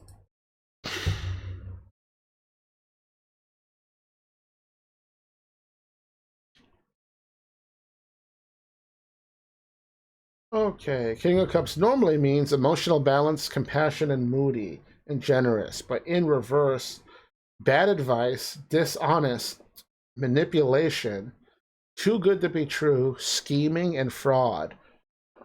So holy shit. Manipulation. Maybe someone's manipulating you, you're manipulating others. Maybe you're not being true to yourself. Maybe others aren't being true to you. Maybe it's dishonest with your feelings or the other person's feelings or job feelings, whatever. Talks about scheming and fraud because the first card talked about planning, but now it's kind of taken a little turn for the worst and turned into scheming. And also bad advice. Either you're giving bad advice or receiving bad advice. Talks about too good to be true. So maybe someone's trying to rip you off or lure you in. But just be more careful because this is very negative, and I don't know if you're in this rut or it's saying to avoid these things so you don't end up here. Kind of like a warning, like you don't want to come here or don't. So maybe be more honest with yourself and others, more truthful, do what matters more to you. You can use people, there's nothing wrong with it, but don't take unfair advantage of people. Use or have people lend you their services, but not out of stipulation of getting something returned. If people want to help you, they actually naturally want to help you, or same thing for you. If you want to help people, do it to help them, not necessarily to get something in return. I mean, getting a reward or payment, or a gift or a donation, tip, generosity is always appreciated, but you're giving of yourself freely because you want to give. And if something is too good to be true, it usually is. So maybe it's saying watch out for some huge shit coming up. But Phoebe says, considering a good thing, but after a while it turns out into a scam. So please heed that warning, or maybe don't end up in that rut or in that spot. So assuming you heeded the warning, got through, and if you were in there, got out of it, snapped out of it, worked it out, whatever, you get now rewarded with positive influences. And we get temperance, which is represented by a caribou. So let me pull that up. Where is it? Temperance. Talks about combination, mixing things up, cooperation, sense of universal timing. But let me pull up the chart. Balance, patience, and purpose. Universal timing, compromise, combination, mixing things up, creating, patience, forgiveness, and cooperation. So I like the universal timing part because maybe you really needed this, and it's like, oh, what good timing. Talks about compromise and cooperation, so maybe it's friendships, relationships, business, whatever, your hobbies and passions. There's a sense of understanding, give and take, and you got to give a little to get a little, sort of easiest way to say it, and understand each other. Talks about patience and forgiveness, so maybe it's you burn someone, someone burned you, etc. It's going to take time to get over this and work through it, but you're willing to, or both parties are willing to get through this and work it out. Also talks about creating, so maybe you're manifesting stuff, you're pursuing hobbies and careers, or literally crafting and manufacturing something. Talks about combination and mixing things up, so maybe you're changing your plan, maybe you're altering your plan, or your hobbies, passion, your work, your relationship, your friendships, you're really taking time to work on it and play with it and mold it into a shape of more something that you want. So I think that's really cool that things are starting to look, or at least because that second card was pretty scary. Third card, though, things are looking up. So now we're going to get to the fourth card, which is the near future. Just fast forward a little bit to see where you are in this game, or journey, whatever you want to call it. And we get the Seven of Swords, which is represented by a barn owl. Let's go to Seven of S words and take a look. And Phoebe says, recovering greatly from the scam or whatever wrongs ills you. Okay, interesting card here. Seven of Swords, strategic, betrayal, deception, lies, lying to yourself, do something covertly, cut your losses, secrets, things happening beneath the surface, things you haven't thought about, something behind your back, learning secrets about yourself, secrets being revealed, truths coming to light, tricky, moving somewhere new, avoidance, and escaping. Hoo-wee. So maybe you're not honest with yourself or others, and now you're trying to cover it up, or maybe you're not fully into something, but you're saying you are for the sake of others. So you're like going along with this charade. Maybe you're wearing a mask and pretending to be someone you're not, and it's not good because you're not being genuine, so it's kind of coming out, and more people are seeing that, so you don't know what to do. You feel paranoid. You feel like people are chasing you, judging you. You even start lying to yourself, maybe saying, hey, maybe I'm not the problem. The world is wrong.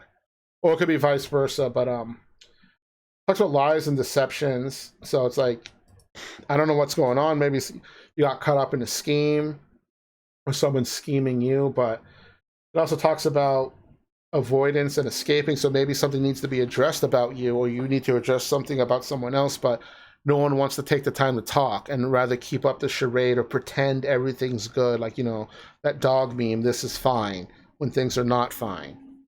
But this, I feel like, is more directly talking about you, because it also talks about betrayal, so I don't know what's going on if you betrayed someone betrayed you, or you're taking unfair advantage of someone, or just using people as like pawns to further yourself, and maybe you never meant to nurture relationships, friendships, or your job, or your passion and hobbies. You're just almost like a thief in a sense of like a game. You're just stealing, pickpocketing, being like a rogue or whatever, but who knows? And it says you're thinking about things you haven't thought before, so maybe more is coming into your mind and you don't know how to deal with these emotions or new discoveries. So it's leaving you feeling a bit wonky. But it also talks about moving somewhere new, so maybe traveling is in your future. Maybe you want to leave everything behind, either the old you, these discoveries, burdens of the past. You just want to leave it all behind and start fresh somewhere else. So, that was quite a doozy. We're going to get to the fifth and final card, which is the long-term results or end credits, GG, or final raid boss battle. And we get 3 of swords, and we have a spotted garden eel. Well, it looks like he's crying. So just get ready for that. That's all I got to say. So let's check it out. 3 of swords, heartbreak, sorrow, and hurt. Well, I guess that would be why the snake's crying. It has the little stress symbol that kind of reminds me of Darkest Dungeon.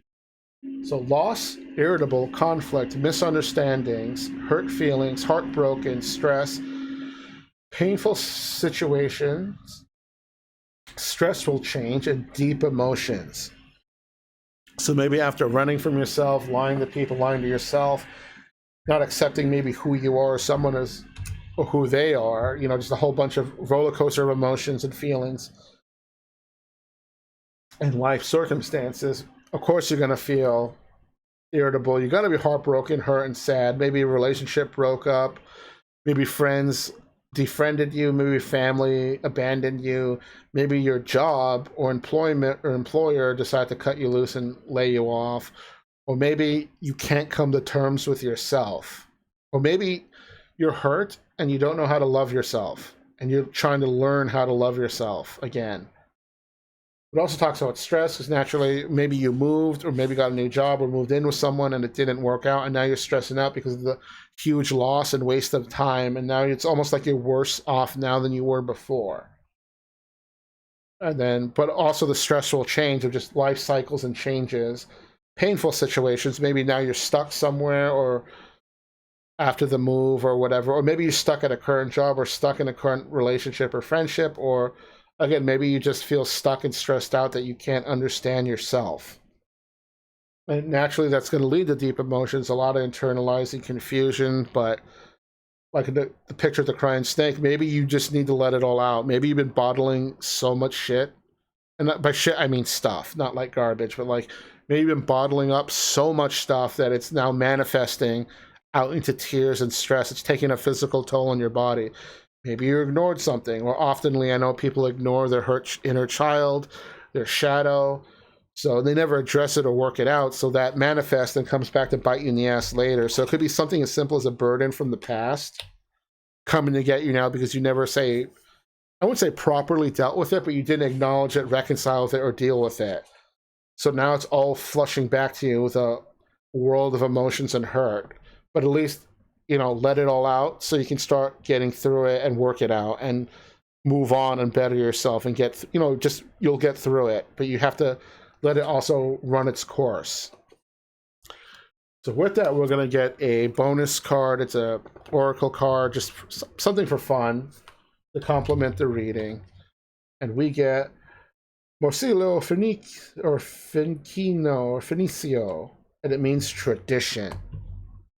So maybe remember who you are. Don't forget who you are. A sense of pride in your traditions and family. Not really sure, but just get through it. Hang in there. I hope you can get through it. If anything's going bad, it could also be future stuff. Maybe this whole reading can also just be, hey, pay attention to stuff. Keep in mind, don't fall into these habits or something, and you won't end up here. So the whole reading itself could be a potential warning, or just, hey, take care of yourself. Take the time to do self-care, because so many people in today's world ignore, neglect the self-care, and they're not ignoring it on purpose. They're just so busy and caught up in everything else, they don't know how to take a step back and just do self-care. So it's almost like they're oblivious to self-care. It's not even on their radar. So recovering greatly from the scam or whatever is wrong. Okay, I already read that. Got it.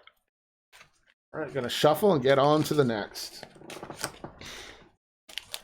I think we're making good progress today. I'm not sure.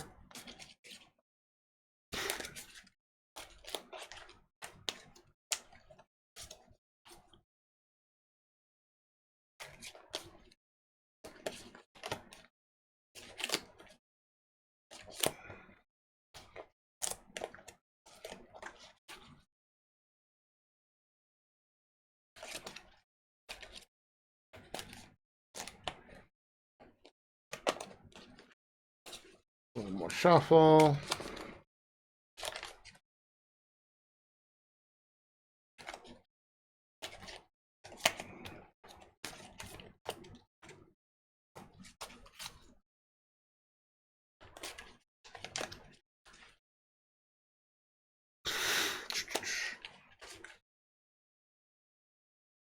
All right, that should be enough. Let's pull up.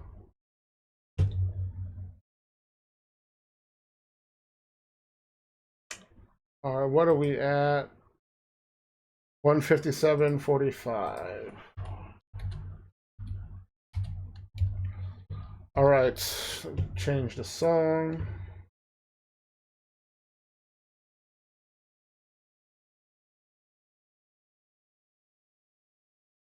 All right, next on the list, we have Franks and Beans.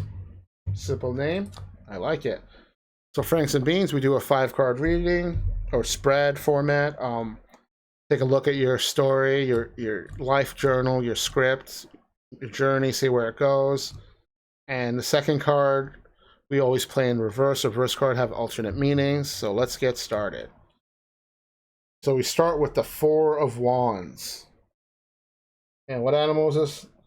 Almost looks like it says Liberian Lynx, but it's not. It's Iberian, like E or Iberian Lynx. But anyway, it's the first card to our journeys, or your journey, I should say. So let's go take a look. 4 of Wands.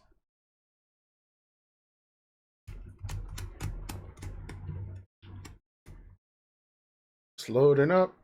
Always cool.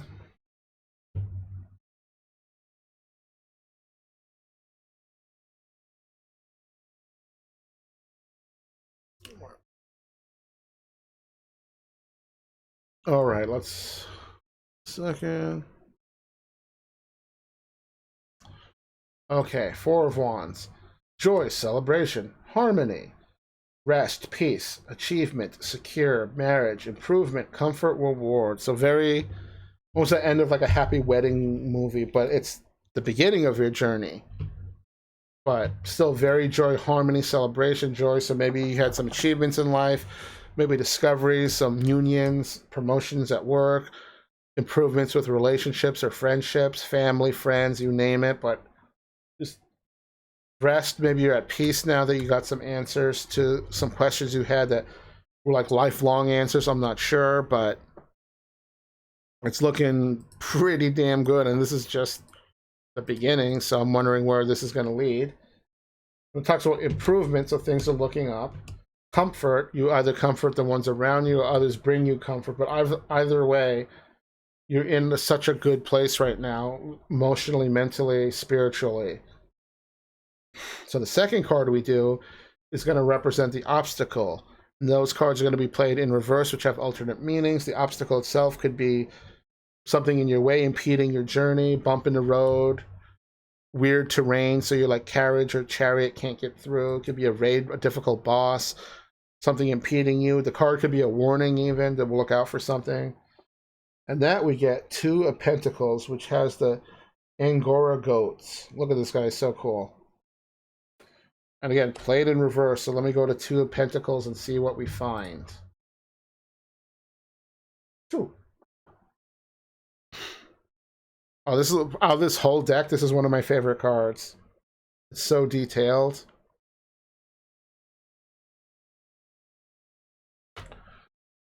Right. Normally, the card means priority, time management, adaptable, and juggling a lot of things and living multiple worlds or lives.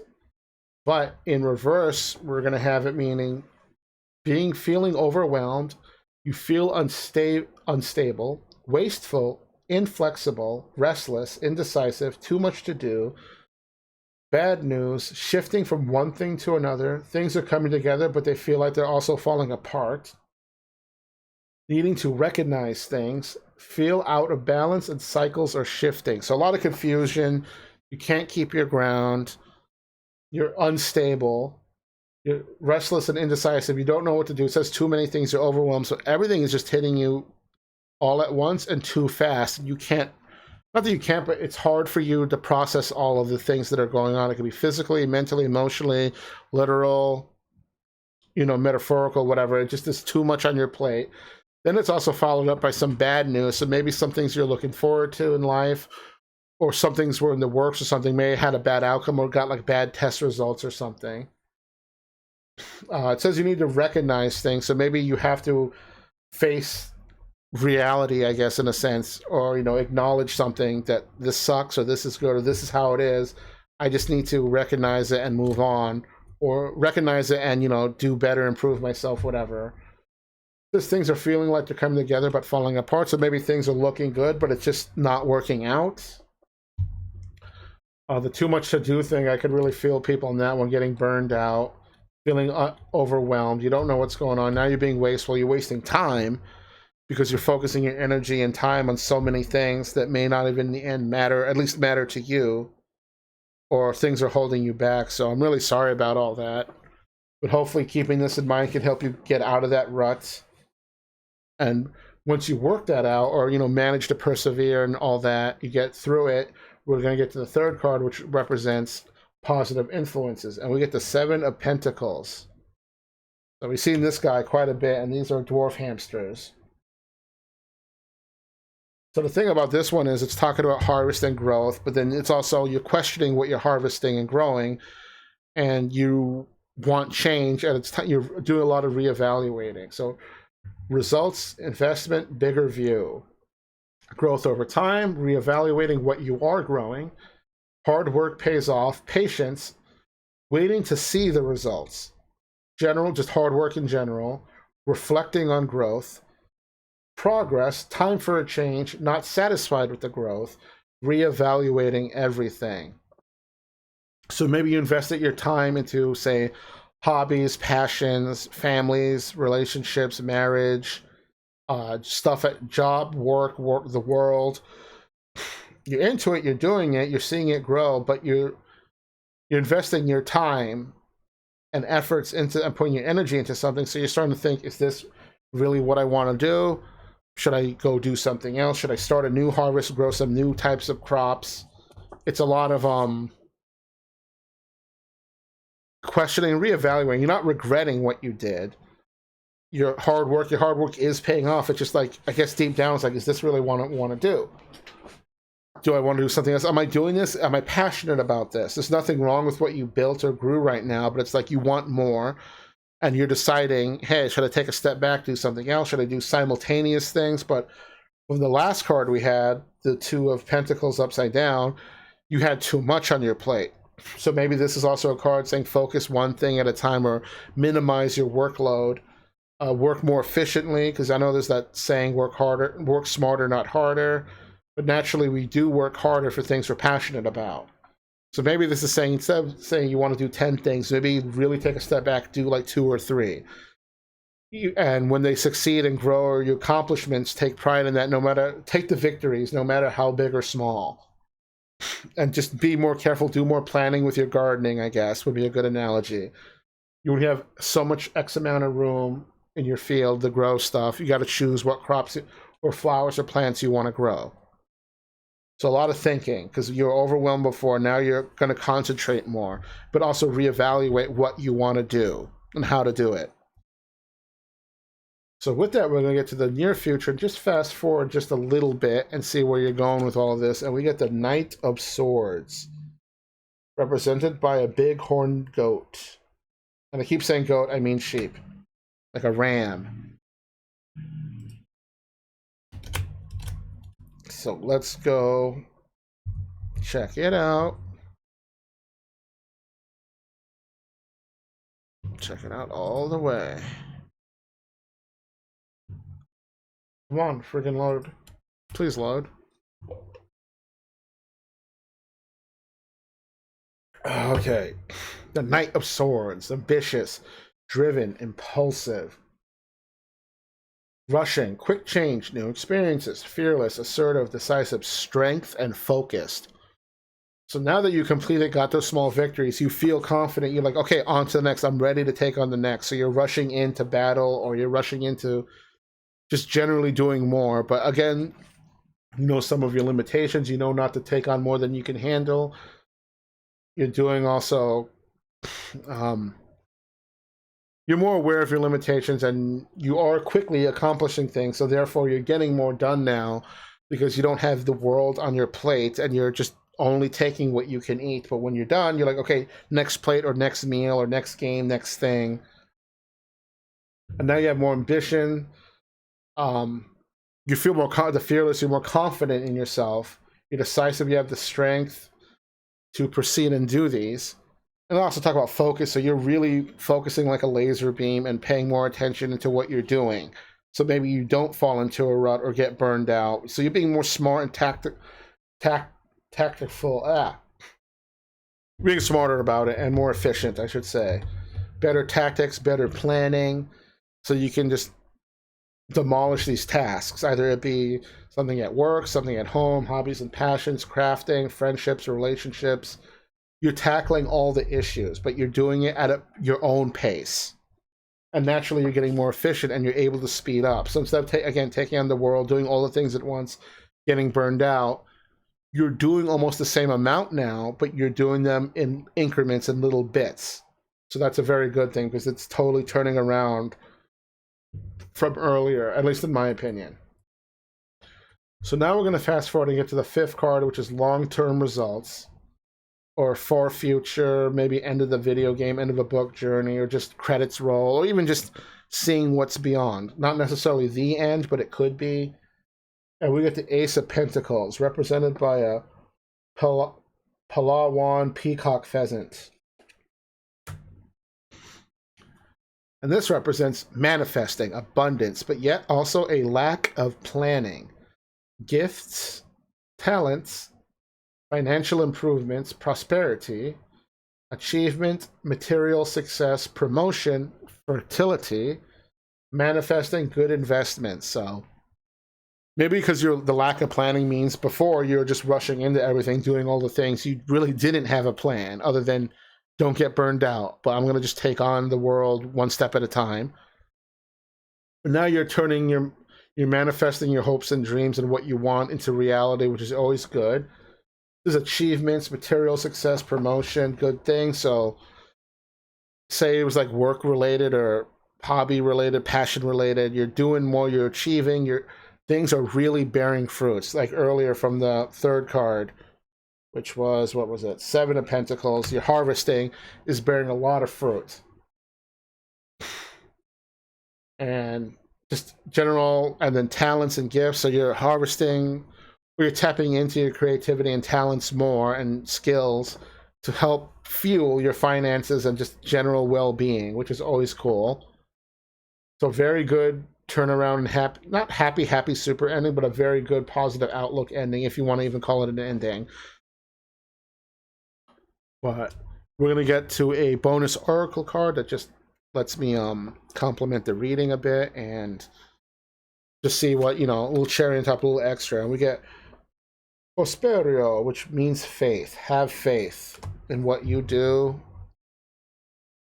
Don't give up, but you know what you want. Have faith in it. Believe in the process. Believe in the science.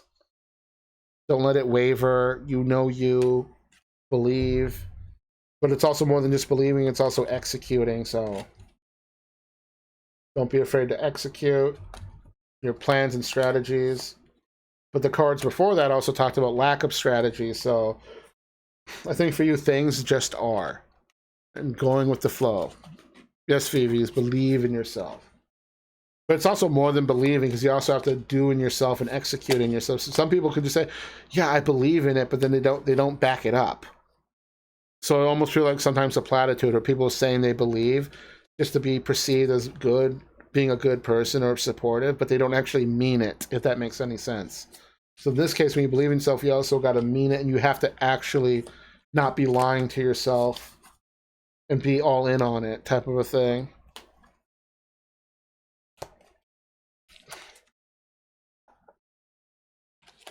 Okay, shuffle, shuffle, shuffle.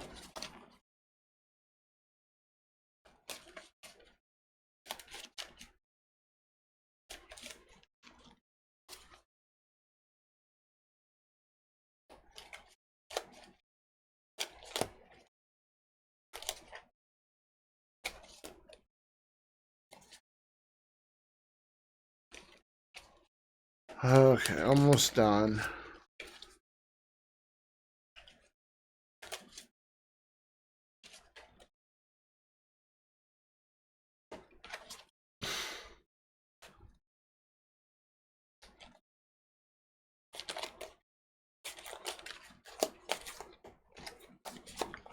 One more for the road.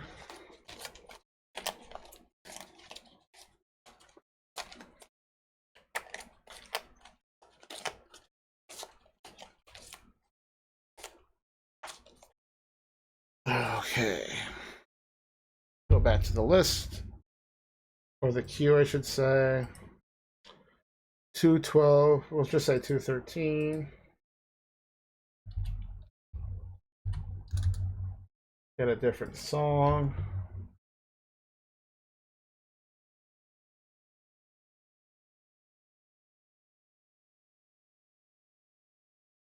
Okay, this reading is for Super Extrovert Deluxe.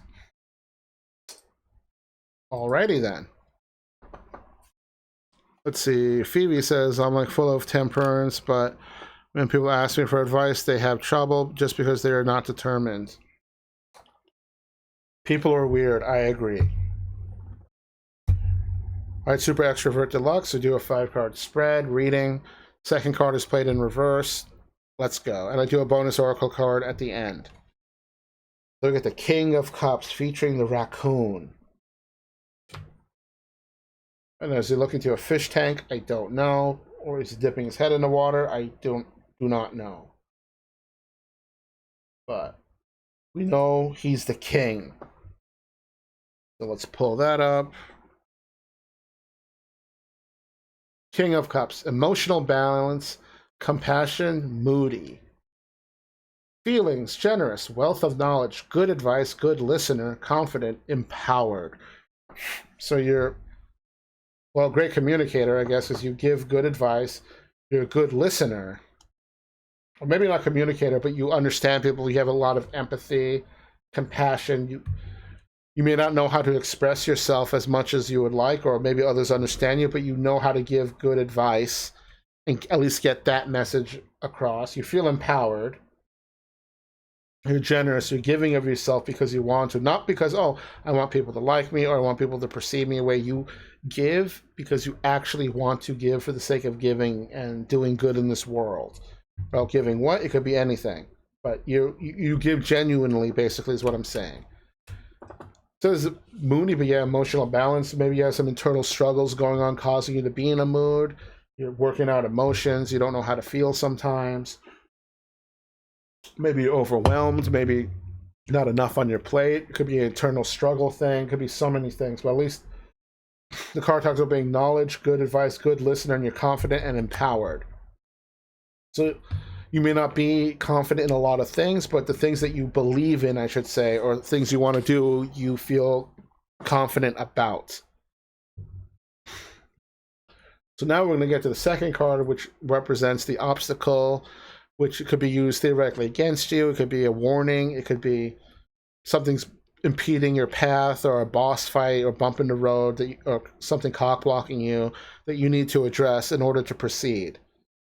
So in that we get 6 of Wands, which is featuring Fancy Goldfish, but again in reverse. And reverse cards will have alternate meanings.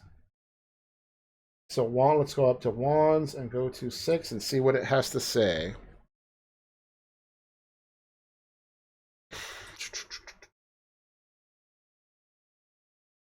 Okay, normally it means success, recognition, and confidence and achievements. But in reverse, it's going to mean feeling defeated, not feeling important, unrespected, bad news, lack of confidence, delays, egotistical, taking a step back. So maybe as good of a person as you are, people reaching out to you, being comforting, doing all the good things, somehow it's left you feeling empty. Maybe people dismiss you. Thus it'll be hitting your pride and ego, lack of confidence. You feel defeated or like a failure because you genuinely want to be a good guy and help people out, or just want to do good in this world. And it's like, what did I do wrong? But then we also have to remember, even if someone has good intentions, doesn't mean everything. Or like if someone's giving you advice or telling you something and then you get mad at them and their rebuttal is, oh, but I had good intentions, don't get mad at me. And I'm like, dude. Talks about unrespected, so maybe because you're feeling down or people didn't follow through your advice or people stop seeking you for help and advice, maybe you feel a sense of being worthless. It talks about delay, so you might get stuck in this rut for a while. You may take a while to get out of it and work through your emotions and feelings before you get back up on your feet. So maybe this card's more of a warning saying, hey, don't, just because things don't always look good 100% of the time, don't fall into despair and get stuck in this rut. So assuming you don't get stuck in the rut, or if you do work out these feelings and emotions and persevere and get through it, either way, we get to the third card, which is represented by positive influences, which is the world. If you're familiar with that, it's a very happy card, and it's represented by a red panda. And red pandas are cool. So this card means endings, new beginnings, success, like almost like literally GG, well played. But let me pull up the chart so I can read out the description a little bit more. All right. Possibilities, travel and completion. Completing things. Time to end something. Time to start something new. Seeing the bigger picture. Ending cycles. A new world. Ending old chapters. Making it after all. New cycles. Conclusion. Fulfillment. Reaching a goal. Success. Best outcome. Travel. Fresh start. So maybe you're wallowing in your own crapulence for a while, and now you're like, okay, time to purge and grieve, get over it, end that chapter in my life. I'm moving forward, being more optimistic, going on to the next, not going to let that shit keep me down. And it may involve traveling, seeing world, friends, work, hobbies, passions. Something compels you to travel more. Personal reasons, work-related reasons. Maybe you want to meet up with friends. For me, a typical go-to one are conventions. I get to go to different places of the world, and I get to meet up with a bunch of people. Talks about best outcome and success. So maybe you had something on the back burner going on and it's bearing fruit, or maybe a better job, maybe a promotion, or maybe you're embracing your hobbies and passions more and you're feeling more fulfilled. Talks about ending a cycle and completing things and leaving stuff behind. So maybe dropping the emotional baggage, not letting you keep you down anymore because you are choosing, hey, I still want to live and enjoy life and do things in life while I'm alive. I don't need or I don't want to focus my energy on wasted things like feeling sorry for myself, feeling bad. You don't want to be stuck there. So you are acknowledging that you want more from the world. You want to see the world. You want to go on an adventure. So it's like you finished a game, a video game. Okay, cool. Next game, please. So very good. Very glad you didn't stay stuck in that rut. So now we're going to get the fourth card, which is the near future. We just fast forward just a little bit in your journey just to see what's up. And we get the Knight of Pentacles, which is also represented by a red panda. So that's pretty cool. We got two red pandas going on. Let me go down to Pentacles. We got double red panda reinforcement. Eyes emoji. All right, Knight of Pentacles, hard work, productive, perfectionist. Good things take time. You know your value. Go for the treasure. Go for the goal. Progress, new experiences ahead. Patience, security, hard work. Perfectionist, planning, protective, loyal. So the world talked about new experiences and travel or whatever. So this is kind of reinforcing that. It's talking about good things take time, not overnight. Journeys take time. Know your value, know your worth. Don't let people or others undervalue or determine your worth. You determine your worth. I know it's a little different in, say, a workplace or an employer because they pay you based on what they feel your worth is. And sometimes you have to go out of your way to prove your worth to them so they get a raise or a promotion. But just know deep down, you at least know your worth, even if you're getting undercut and underpaid, but you're not going to waste your time with being undervalued by others. Go for the treasure. So on this adventure, go for the goal. Go do the things you want to do. Seize the moment. You want to go to, say, another country. Go do it. Go seize your opportunity. Go for the goal. Go for what you set out for. Go do what you want, what you're passionate about, either it's work related, hobbies, passions, people. Just go for it. Nothing adventured, nothing earned. Talks about patience again. Things take a lot of time, but the perfectionist one is pretty interesting. So maybe now you're a little bit more nitpicky and less satisfied with yourself, unless the things you do have better outcomes. You're getting a little more picky. So maybe, but that could also come from being so productive now that you expect a minimum level of perfection from your work, regardless of its, friendships, relationships, hobbies, passions, work, other stuff, or spiritually, mentally, physically, metaphorically. You expect more from yourself as well. And another really big one, this one is being loyal, because we all choose who we're loyal to. Just because you have an employer, we're in a relationship, have family, friends, or whatever, we are not obligated in any way to be loyal to them. Loyalty is something we naturally give of ourselves. Maybe out of gratitude, maybe out of respect, but we choose. Loyalty is given, not earned type of. No, I mean, it's earned, not given. Or maybe it's the other way around, whatever, but we choose who we're loyal to. So, say you have a bad job, or you're thinking of leaving, a bad relationship, bad friendship, you have no obligations to stick it out. I'm being loyal to XYZ people because I feel comfortable and confident in them. If they lose my trust and all that, well, there goes my loyalty, because, if you're going to betray me, or I don't know what kind of shit's going on in life, but you don't have to be loyal to shit.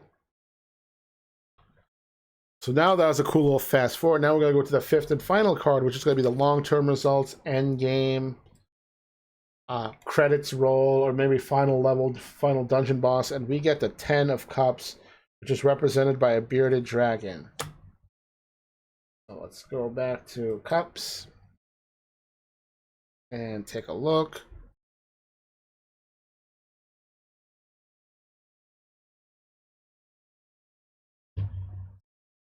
All right, 10 of Cups.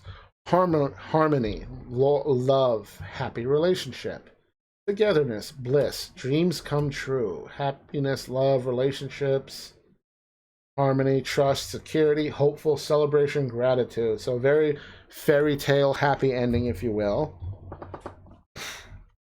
And by being true to yourself, knowing your value, seeing the world, experiencing things, doing maybe different things that you didn't think you could do before, you went out and did them, and now all the friends you made along the way, maybe even a relationship, maybe marriage, maybe even children, maybe just a really good job that relocated you, maybe you got to live in another country while working, maybe you discover new hobbies and passions along the way that you want to pursue, but it's all pointing in a very happy, positive direction.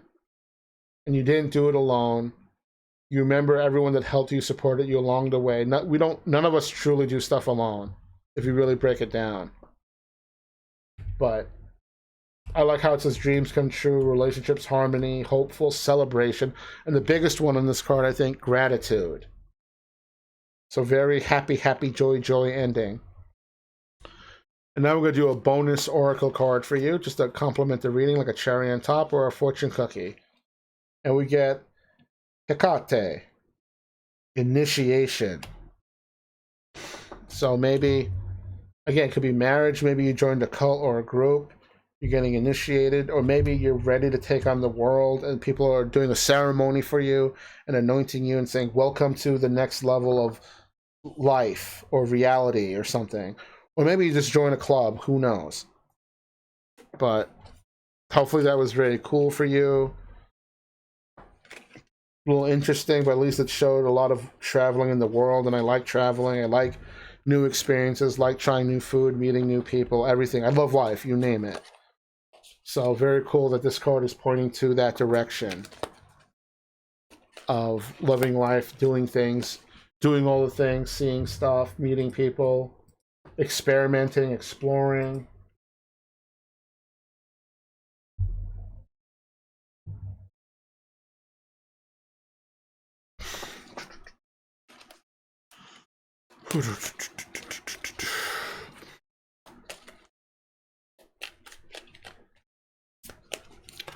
What's the temperature right now? Kind of want to go for a walk in a bit, but it's also pretty damn hot. 82 degrees. Ugh.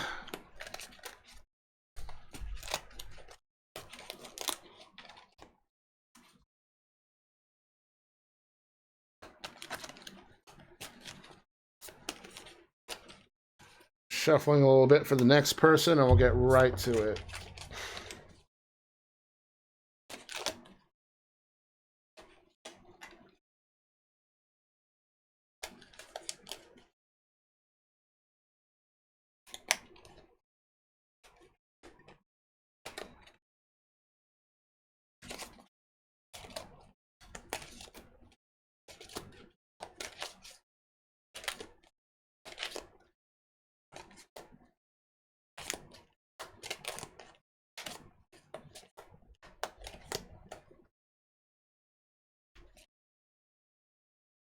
Yeah, it's not my kind of weather. I'll just say that.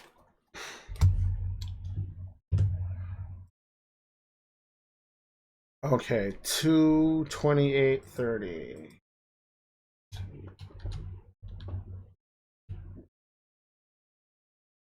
So we'll just say 2:28:20. Change the song.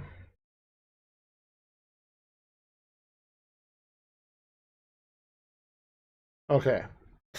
So this reading is for Courageous Cashew. Courageous Cashew, we do a 5-card spread here.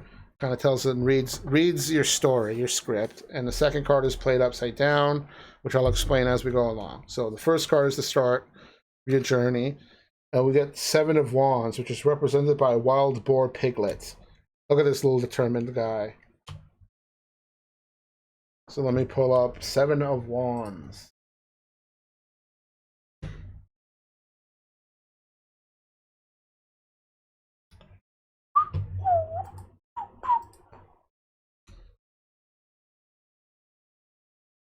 All right, 7 of Wands. Competition, persevere, challenge.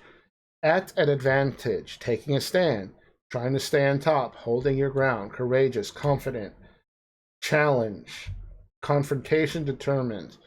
So this could be anything from a job or social standing with people, trying to prove yourself, or maybe you got in a good spot, or say like a job promotion or hobby passion. You're on top of the world or doing really good, but now you have to defend your title or self-worth or self-value. So, or I guess in a good sense, say like a job, you're competing with your coworkers for like a promotion, and but you're also confident. You know when to stand the ground. You know your limitations, but you also know your skills and your worth and your values. So just being very cautious that your things are looking really up. You're up there. You're determined to not lose your, I guess, position or status. So with that, we're going to go to the second card, which represents the obstacle. In the obstacle, I play the cards in reverse, and tarot cards have alternate meanings if they're played in reverse.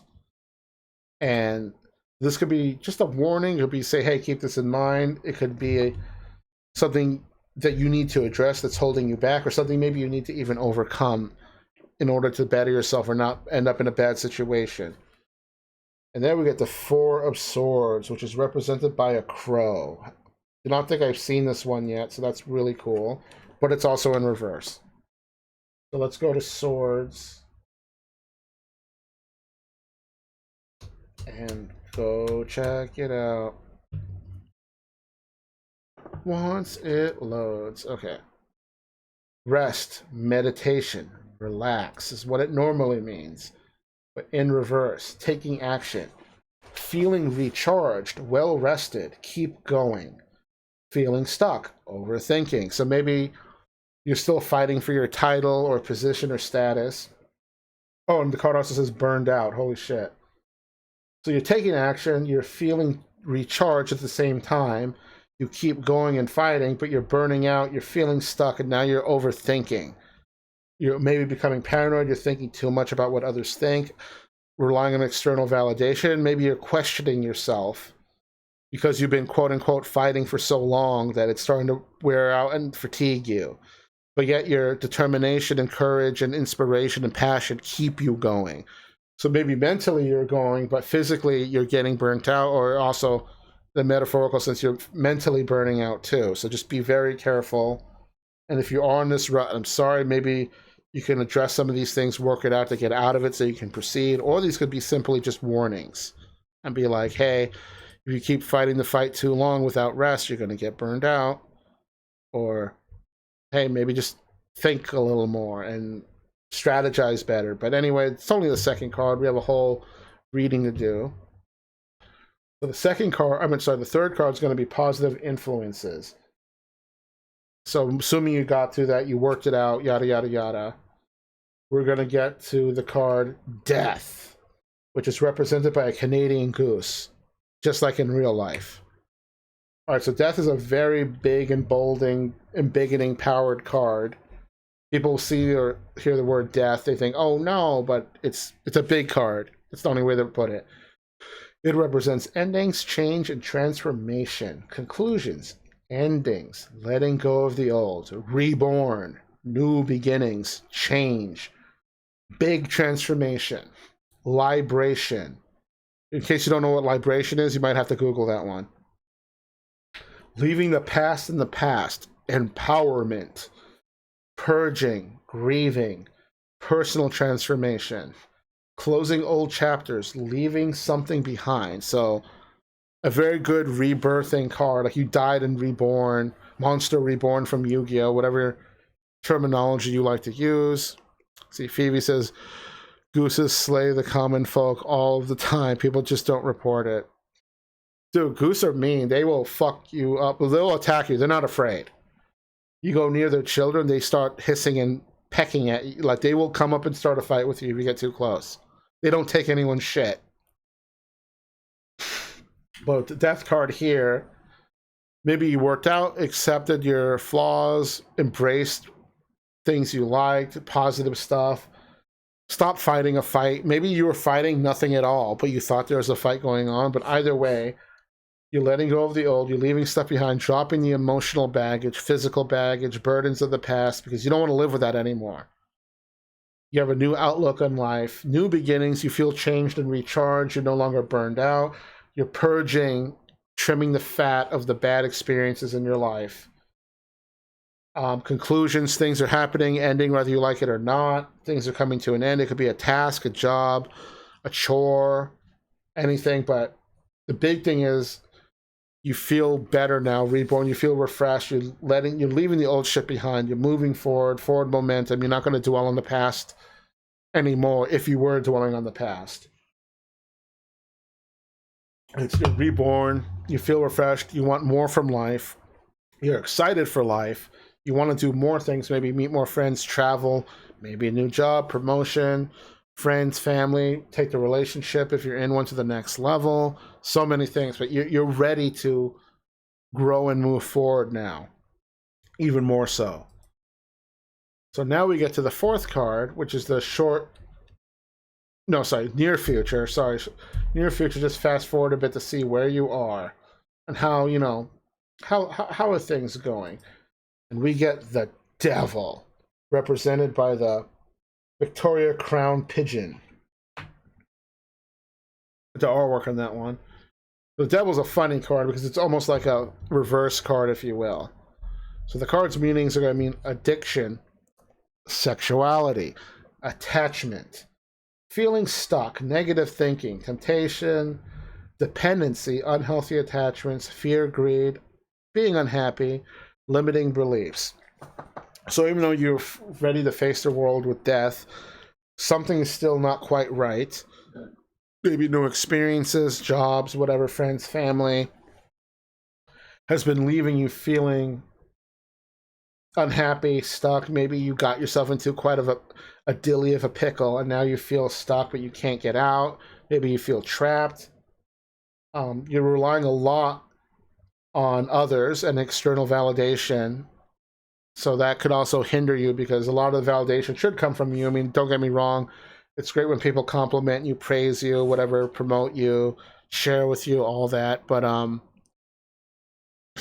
maybe there's just something still, even at the back of your mind, it could be subconscious, something holding you down, some chains of the past. And it talks about being unhappy, having fear because maybe the future's unclear and you're afraid of what to do. But then it also talks about greed, so maybe you're having financial woes, and then now you're more greedy and hoarding, or like a goblin or like a dragon, that you're afraid of losing what little you have. Or maybe you feel like without these material things, you are nothing. It also talks about sexuality, so maybe you just need more love. Um, but also, sexuality could be in self discovery as well, as in maybe you're finding out, say, a common terminology because you're actually gay or straight, just something different, like something about yourself, more self discovery. A big one's temptation, that maybe because you're kind of in this weird funk or rut, you're more desperate to take risks or make bad decisions because of the fear of the state you're in right now. So maybe just some stuff to work out. So geese, they are not. Phoebe says the geese are not afraid of change, and then says 3 huge per month, huge s per month. Kind of a little mid-term doozy there, but let's see how the 5th card goes, which is the long-term results. Final dungeon boss, end credits, whatever you want to call it, and we get the 5 of Swords, which is represented by an anglerfish. So I've seen this guy quite a bit today. Oh, whoops, that's cups. I need to go to swords.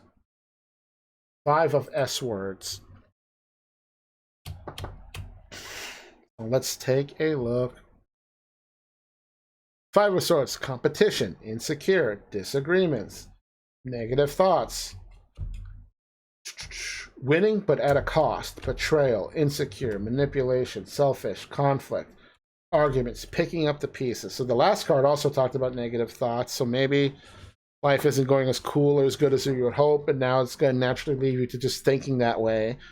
But as long as we're all allowed, it's perfectly normal to think these thoughts, but don't let it, I guess, control or rule you. Maybe acknowledge, yes, I am thinking these negative thoughts. What of it? Because I've seen so many people get turned off. Oh, you're thinking really negative. I need to step away from you. It's like, okay, but these are all normal thoughts and processes that we all go through. I saw a competition, so this could be correlating back to the first card, 7 of Wands, where you're on top of the world, you're defending your title and position or social status. So it's kind of coming back in full circle that you're in competition again. Again, could be something with work, friends, family, social status. It could be anything. But there's also going to be a lot of conflicts and arguing. So everything's up in the air. Everything's pretty uncertain. Talks about being selfish. So maybe now you have to be selfish to be better off and to stand up for yourself and do self-care. You are going to have to be selfish. It talks about betrayal. So maybe you have to do some backstabbing to get ahead. I'm not sure. Talks about being insecure. Well, insecure because you feel conflicted and unsafe, and everything is just, again, up in the air, wild, emotional roller coaster ride.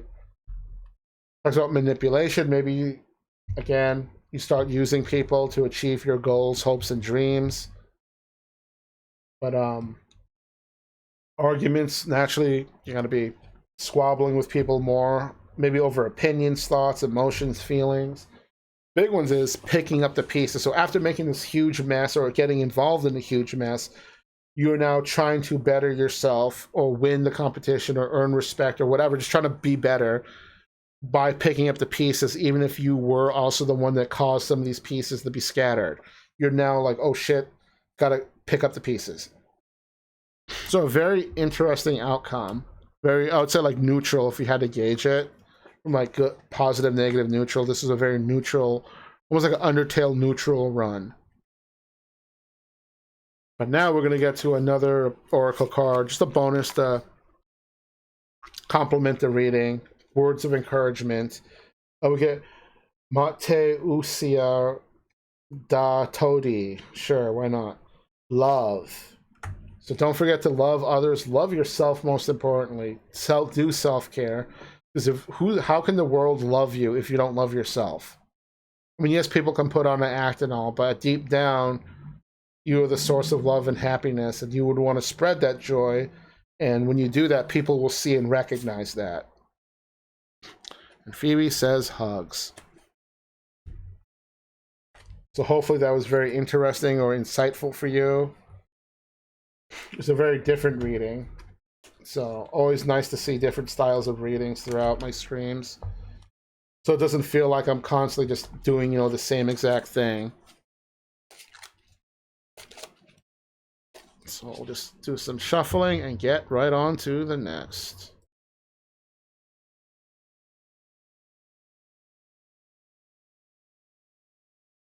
Who's trying to find out? Okay, just shuffling. We'll get right to the next one shortly.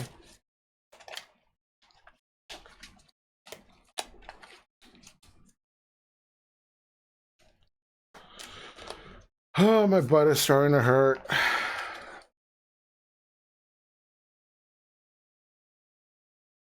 Maybe I should go for a walk to the market.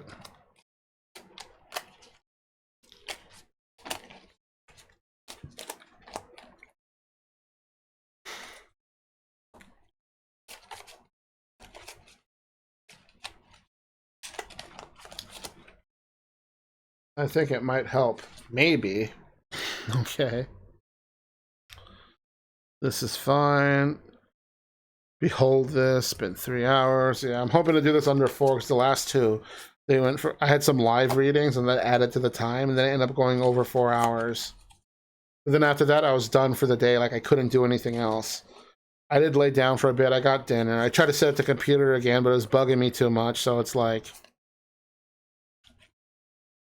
But I also feel really inspired to do this. So it's like I'm just fighting through the fatigue or pain or whatever you want to call it.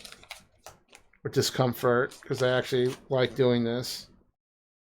And I think it's cool.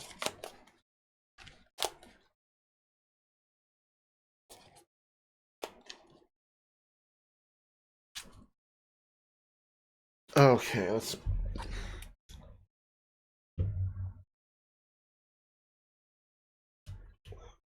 Alright, we're at 2 hours 44:20. 2:44. Change the song.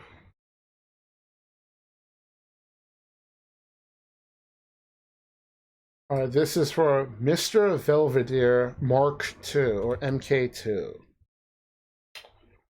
Okay, I won't judge on the name, but let us go. So, Mr. Belvedere, I do a 5-card spread. Second card is played in reverse. Let's go. First card is just the start of your journey, or new game, whatever, whatever you want to call it, first page of a book, whatever terminology you want to use. And we get the world, which is represented in this deck by a red panda. Very positive card. Possibilities, travel, completion, time to end something, completing things, starting something new, seeing the bigger picture, or a bigger picture, I should say. A new world, ending old chapters, making it after all, new cycles, conclusions, fulfillment, reaching a goal, success, best outcome, travel, fresh start. So maybe you've come a long way and made some accomplishments. Time to close old chapters to books and move on and start new adventures and see where the world takes you. So it could be literal travel, it could be metaphorical, emotional, mental, spiritual travel, you name it. But the thing is that you're feeling fulfilled, you're accomplishing goals, you're completing things, you're doing things, you're getting shit done in a good way. So the world is your oyster. See what it has to offer. Now we're going to get to the second card, which is represented by the obstacle. So this could be the bump in the road, dungeon boss, something difficult, something cock blocking you, standing in your way, that's impeding your journey. Or maybe just a warning or something that's holding you back, or just something that we need to maybe address. So we're going to take a look at that, and we get 4 pentacles represented by a fox. But again, the obstacle I play in reverse, and reverse cards will have alternate meanings. So let me get to 4 pentacles real quick, and we'll pull up the chart.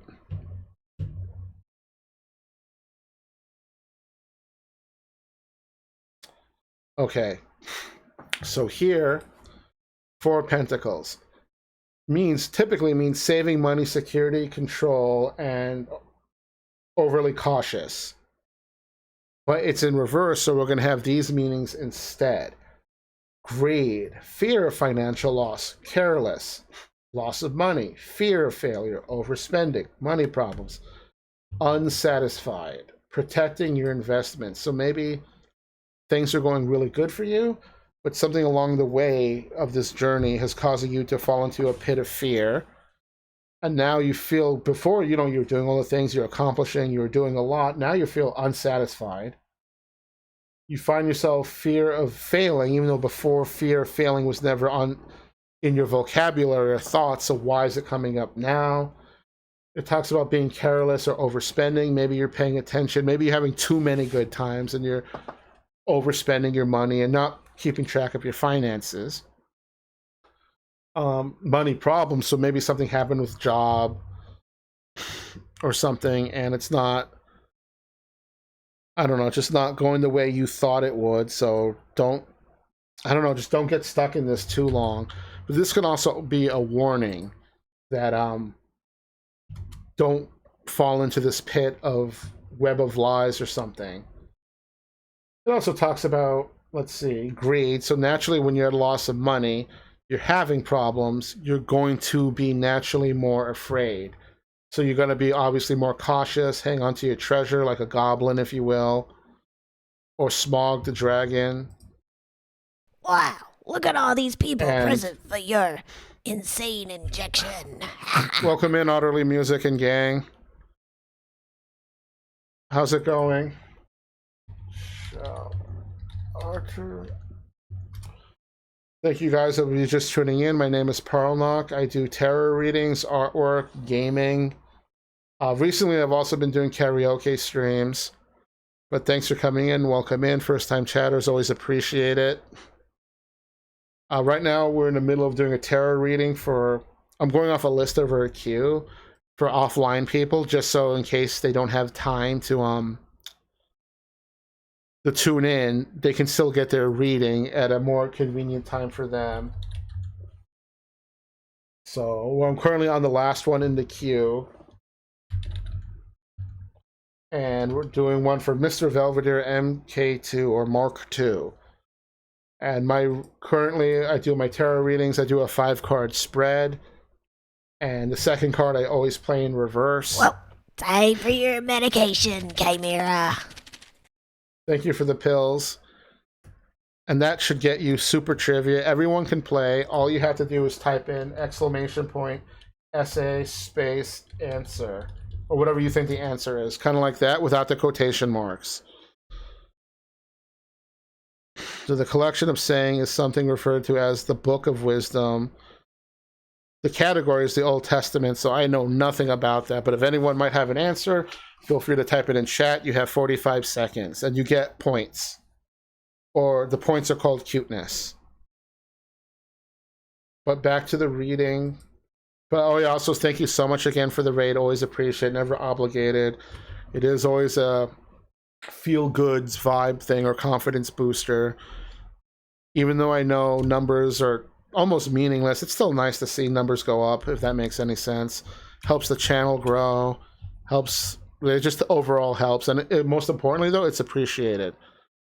Sorry, the answer is proverbs. Let's see. 3 more super trivias. Anyone can play. Category is Alma, matters. Don't know what that is, but if anyone knows, feel free to type !SA space, then type in your answer. All right, so assuming you got through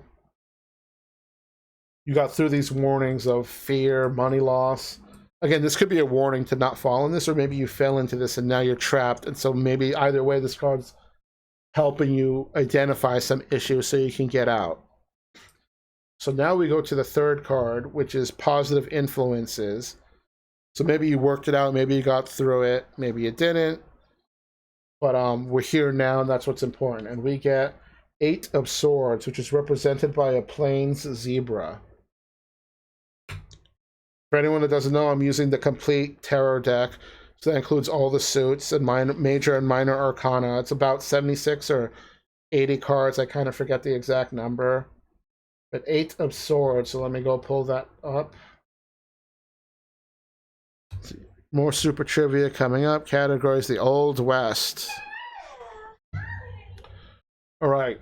Eight of Swords is a very interesting one because this card slot represents positive influences, but the card itself is very interesting, so I'll read it out. Negative thinking, victim, limiting beliefs. Limiting beliefs, disempowered, stuck, isolated, limiting yourself, lack of confidence, worry, unhappy, critical. So maybe you didn't get out of that rut. Maybe you're stuck there, maybe you didn't, but then more is coming to light of problems. But I know what you're thinking. It's in a positive influence spot, so why is it being negative? Or maybe the positive thing here is we are identifying these issues so you can work with them. So it talks about negative thinking. The last card, again, fear, greed, financial loss, and that's naturally going to spiral into negative thinking, feeling trapped, being a victim. Your beliefs are limited. You feel disempowered, stuck, isolated. Literally all the things on this card, because it's piling on now. It's multiplying, and you're kind of maybe guessing yourself, and you're really thinking what's going on. 1 second.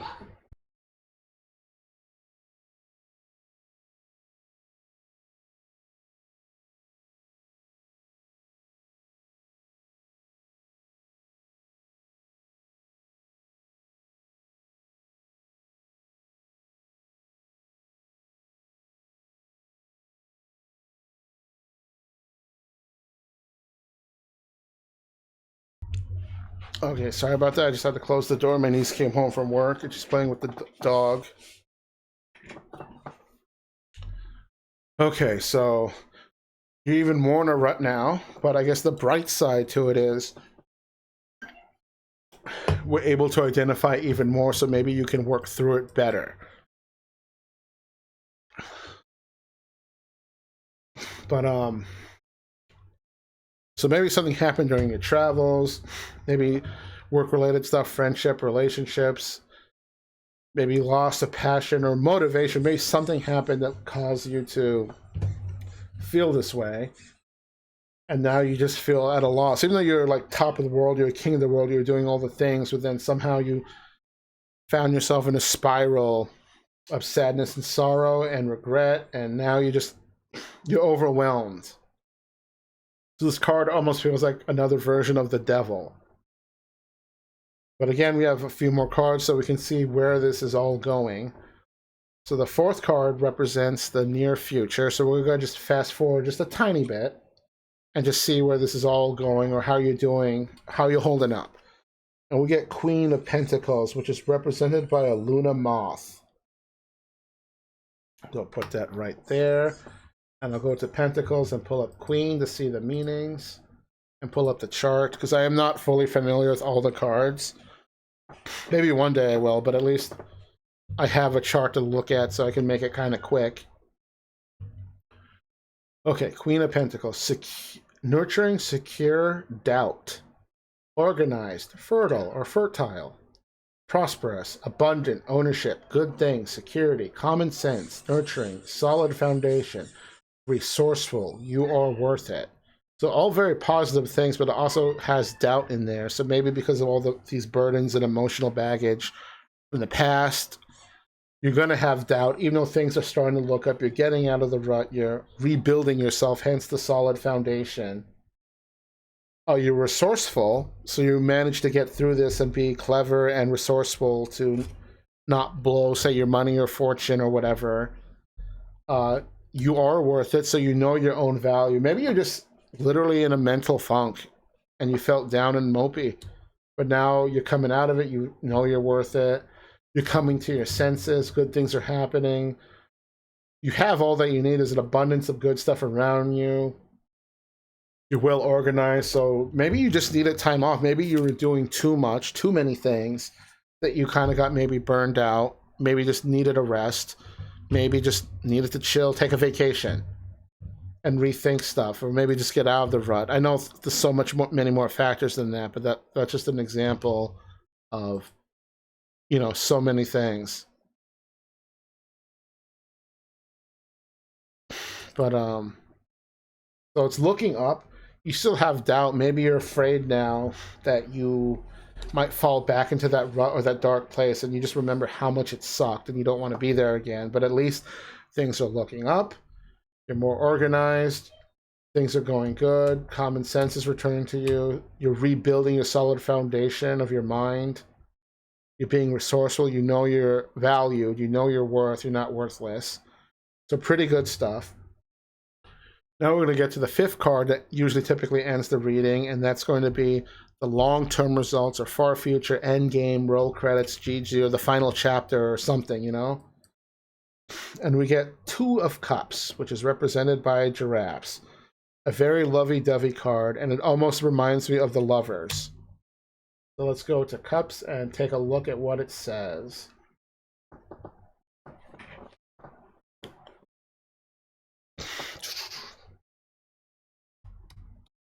If it wants to load. Okay, Two of Cups, partnership, attraction, love, uniting, sharing, friendship, business partnership, cooperation, understanding, commitment, and trusting. So maybe through your hardships, you had people in your life that keep you up, that actually believed in you, supported you, and now you're taking time to remember them, or maybe you connected closer with them because of this, or even just remembering the people, the friends and good people along your journey that supported you and helped you through these rough times. So that's pretty cool. And because you went through all this, I guess, trauma and turmoil and stuff, you have a better understanding of other people or each other. You're more committed to your actions and, you know, wiser, better.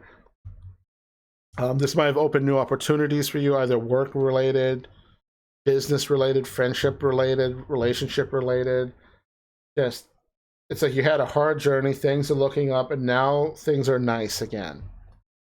So maybe not like a super duper happy ending, but a nice, pleasant ending to the reading. So now we're going to do a bonus oracle card, which is just a quick one oracle card to complement the reading, just to add to it, just for fun. And we get the Grimoire, which represents study. So maybe you're hitting the books again. Maybe you want new skills you want to do. Maybe you want more out of life. You want more knowledge. Maybe you want to summon something. Who knows? But you're gonna be working more and hard, or you're gonna be working more towards what you want. Either honing your, you know, upgrading your skills, your talents, your passions, your hobbies. You're gonna hit the books. You're hitting the labs. You're going to the labs. You're doing work. So hopefully that was cool for you. And again, all these readings I did today will be time stamped. I will send them out to the people that weren't here. I'll timestamp the VOD and link for them so they don't have to go looking and searching for their reading. And it's only if they want to read it or listen to it. They don't have to. I believe the VODs stay up for 2 weeks. I don't think I'll be... maybe I will upload them to YouTube. I don't know. But they are there for anyone to look into. Shuffle a little bit more.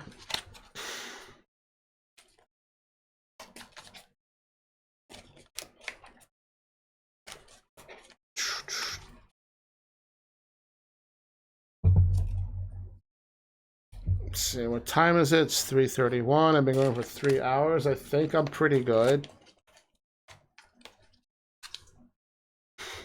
Don't know if anyone would like one before I go. I hit the road, but if not, we'll probably read out soon.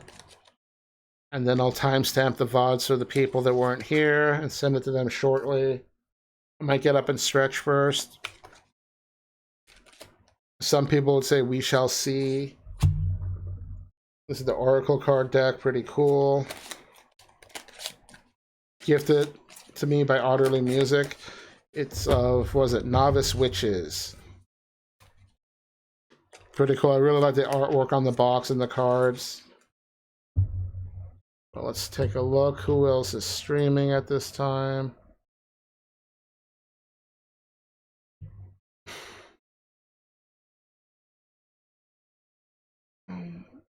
We got Jin Jin, we got Sky Blue.